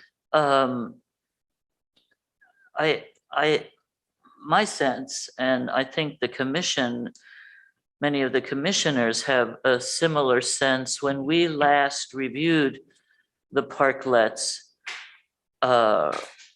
it came to us as a resolution drafted by town council without basically comment from the planning commission. They wanted us to say, okay, yeah, we'll go with that. And the commission had several differences of opinion in terms of how to move forward. And I think that, I don't know if you saw the report or had a sense of that commission meeting when we reviewed the parklet and the council had sent us an ordinance. We had a lot of concerns about design standards and a lot of unanswered questions about how they, what standards would be approved for the parklets. And it was my sense that we didn't really get an opportunity to express those concerns. We were given a resolution drafted by council. This is it, approve it or don't approve it. And we did add comments and had suggestions, but we have not really had an opportunity to take a look at anything that council has considered or decided. Council has made their decisions, no review, it never came back to the planning commission. And yet we get a lot of comments when we're out there, people asking us what's going on. I have no idea. So I've kind of given up on it. I heard what council had directed, which many of us did not agree with. But they're the council, they can do whatever they want. I will leave it at that. In terms of the housing element, we've had, the planning commission had several committees, subcommittees, a housing element committee, a site review committee. We had a historic committee. Months, it's been a year back. It's been a year. I do remember I did a good amount of work, spent a lot of time tweaking the policies of our former housing element, our current housing element, and recommending changes to those policies and objectives for the housing element. And I know I spent hours typing them up, and we never had an opportunity to go back to our subcommittee meetings. That was when we lost our staff. And So we've had not much review of anything, no review of the safety element, no review of the outdoor dining, no review of the housing element. We started to review the sites and we had one listing of the sites. I don't know that we had a chance to discuss it much. The town council had a very interesting meeting and that I watched online, and they were talking about the numbers and the sites. And I'm just talking off the top of my head here, it was things that come to mind that I've been wondering about or had some questions about. And this is one of them. And council was talking about the Marin Town and Country Club, Yes. who of course was threatening to sue us if we proposed any number of housing units on there. And then he put it on the market for 60 million. And we were also, council was talking about, what is the place over here? The behind the multi-center building right off of the ballpark. School Street, thank you. I have a memory lapses, name lapses. Yeah. And anyway, one thing I found fascinating was that the current draft at that time of the housing element sites was a proposal of 400 units at Marin Town and Country. And the owner came in, went ballistic. He says, "You do that, I'll sue you." And School Street came in and said, "Oh, they'd like to get 200 units on there." And I remember council thinking, "That's great. Wow, let's take 200 units off of Marin Town and Country, make this man happy, and let's add those 200 units to School Street." Well, nobody remembers that years back, School Street came in during the last housing element, I think, or it might have been just after the last housing element. And they came in and they wanted to put in 50 units. Right now, you're probably familiar with School Street. It's commercial and some housing. And as far as I know, it's still under construction. I don't know. I haven't seen it in ages. The rehab went on for 2-3 years. My point is, when they came in years back, they brought in a proposal and they had some pre-development work done to see if it could pencil out for them. And if I recall correctly, there was no way in hell they were going to build 50 units on that site because of the sloping and the hill and the drainage. And the fact that it would cost them $60,000 a parking space for underground parking that they were proposing in order to accommodate the 50 units. And yet I saw council say, "Oh, let's make it 200 units, 175 units, 200 units," with no site assessment that I'm aware of, indicating that it's possible to get 50 units, let alone 200 units on School Street. And so we had at one time scheduled, and again, you know, with the loss of staff and everybody trying to do everything at the same time. We never were able to get back to do the Planning Commission and Town Council joint review of the sites. And then all of a sudden I see on TV that council is making decisions about the numbers of the site. It's their purview. They can do whatever they want to do. I just don't know how you're going to justify to HCD that you're going to build 150 to 200 units at School Street Plaza with no preliminary development plans showing what the potential is there. So, and then there was never that coming back together of the joint meetings we were to have. So I have those concerns. I find that council's just expediting stuff. Okay, the commission had all these concerns, but we're in a hurry. We need to do this because we're doing the rent control. We're doing the rent stabilization. We're trying to do the Airbnb, we're trying to do the JADUs and the ADUs and the SB9 and the housing element and the safety element, and you know. I do know. You know. So the other thing I'm wondering is we never had the final meetings with the odds people. We met with them in the subcommittee. When the hell was that? It's been almost a year. It was just a cursory meeting. So I find that the planning commission, and I certainly, maybe it's just me, I feel that we're at a deficit of information that allows us to fully engage and participate thus far in the process, that we seem to get circumvented. And I know how that is. I mean, I know housing elements. I've done them. It's crazy. It's craziness, and you have your deadlines and you need to do it.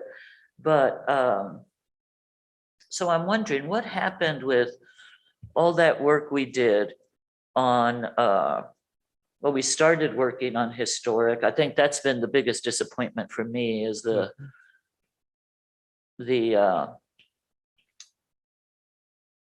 historic component of the housing element, at least what I've seen or not seen, frankly, of it. Maybe it's moving forward and we're just not aware of it. But I don't know. That was that whole contract was a disappointment for me. And so the other thing I'm wondering is, we talked at one time about, we've got the odds. Well, I think it's great. I love the odds. I think it's the greatest thing since sliced bread. It's a wonderful way to document different housing types. And it's a great way to show Fairfax how we could meet our numbers.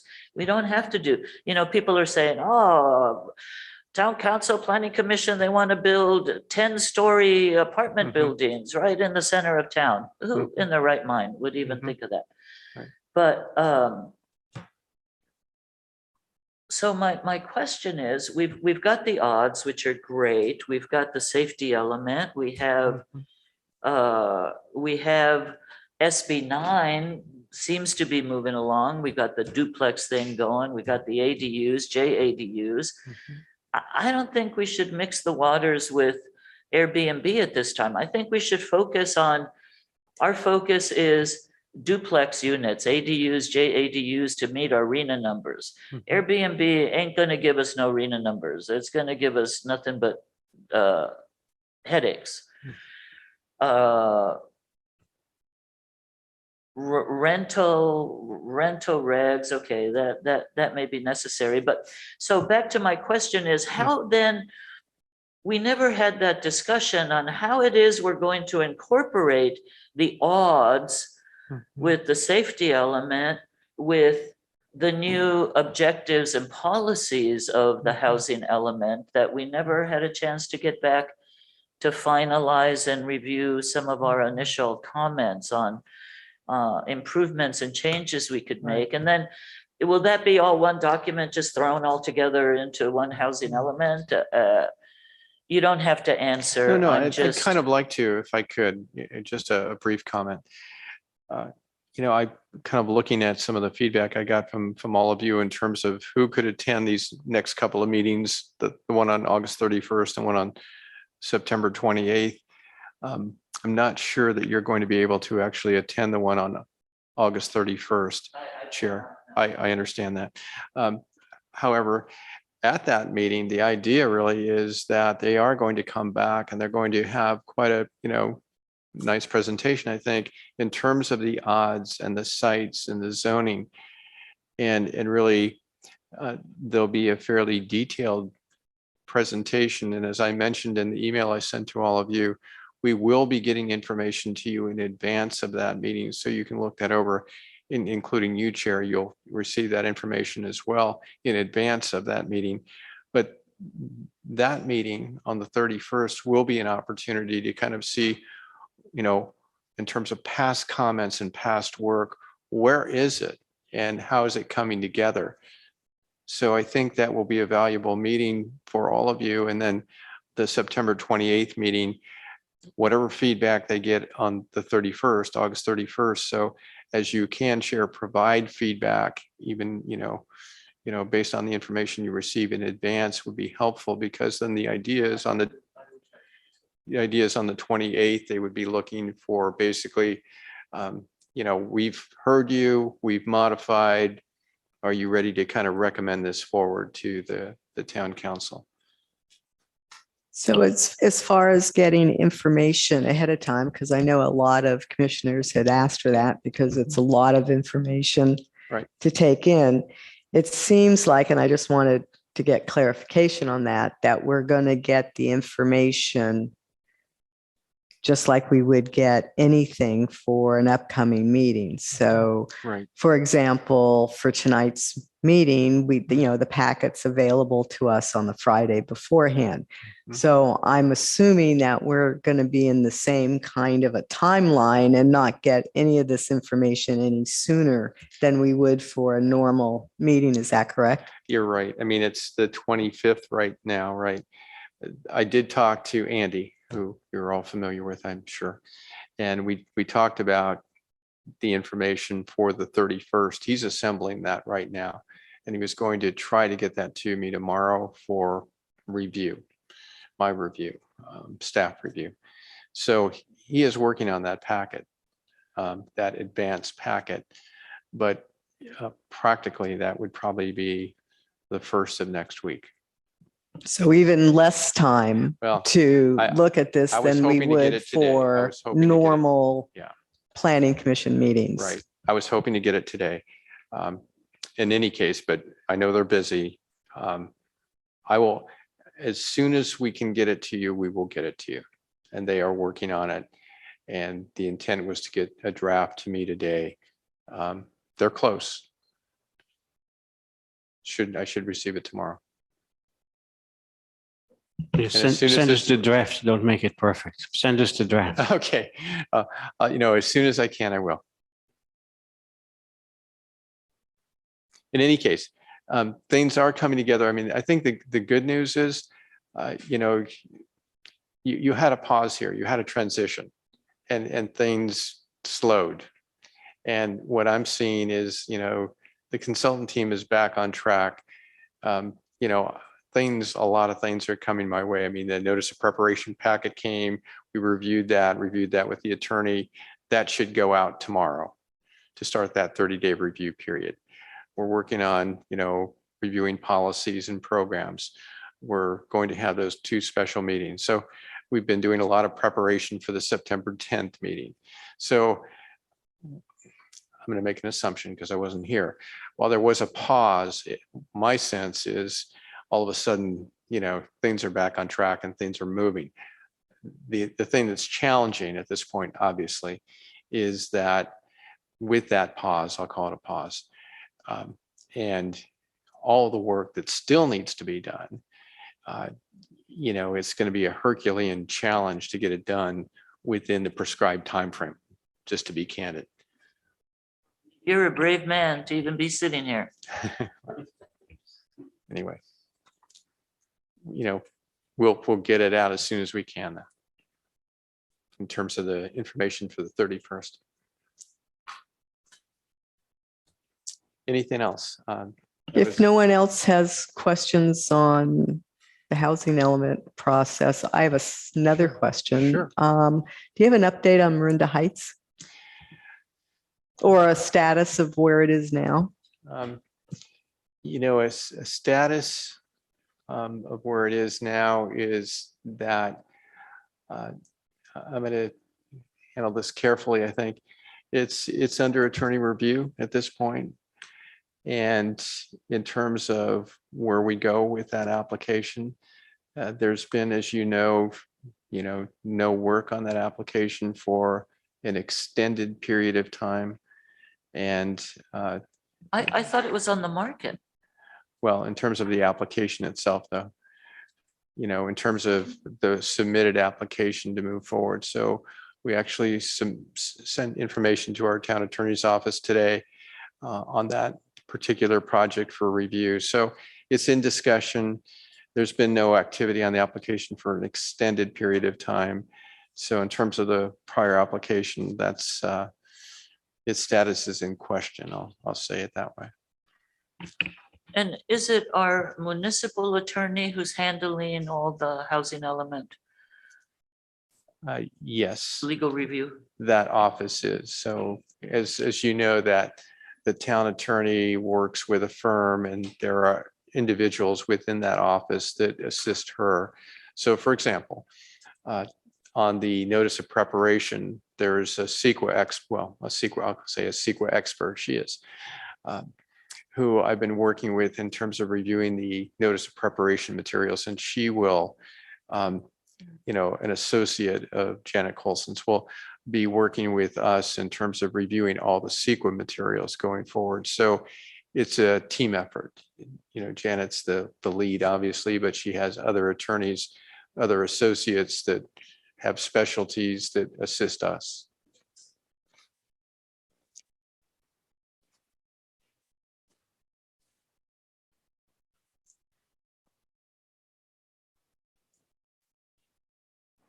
We haven't heard from our Zoom members up there. Did you guys, I don't always see a hand up.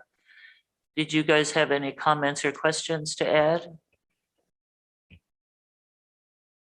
Okay. Does he? Oh, I don't, oh, I see. Yes, it's very hard. Sorry, it's very hard to see your hand, but now I get it. Commissioner Green, go ahead. Well, I want to echo what's been said about getting the materials for review. I was contemplating being able to be available for the end of August meeting, and if things come together, I might be able to.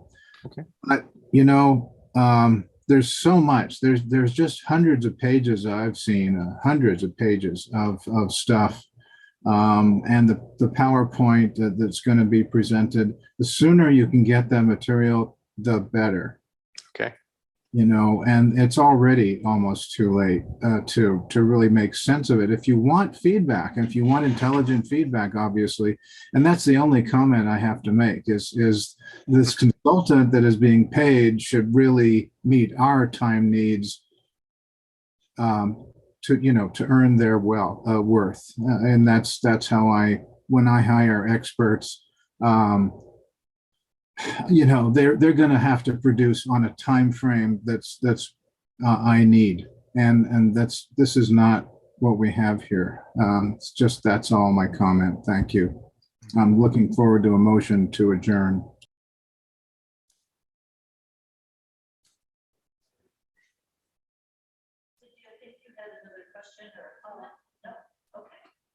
Then, thank you, David. You're welcome. It's good to meet you. Nice to meet you as well. And, where were you working before? Pardon me? And where were you working before? Thank you for being here. More recently, I worked for the town of Ross as their interim director, but I've also been the interim director in Healdsburg and the city of Clayton as well. Yeah, I retired from the city of San Bruno in 2018, and since then I've been doing some interim assignments as director for various communities. Oh, that's interesting. I know San Bruno well. I did a short term there myself. Wonderful city, just before the gas line blew up. Yeah, I was there just after and helping with the rebuild, and was there for 5.5 years. Yeah, good city. I'm sure they were happy to have you. That's good.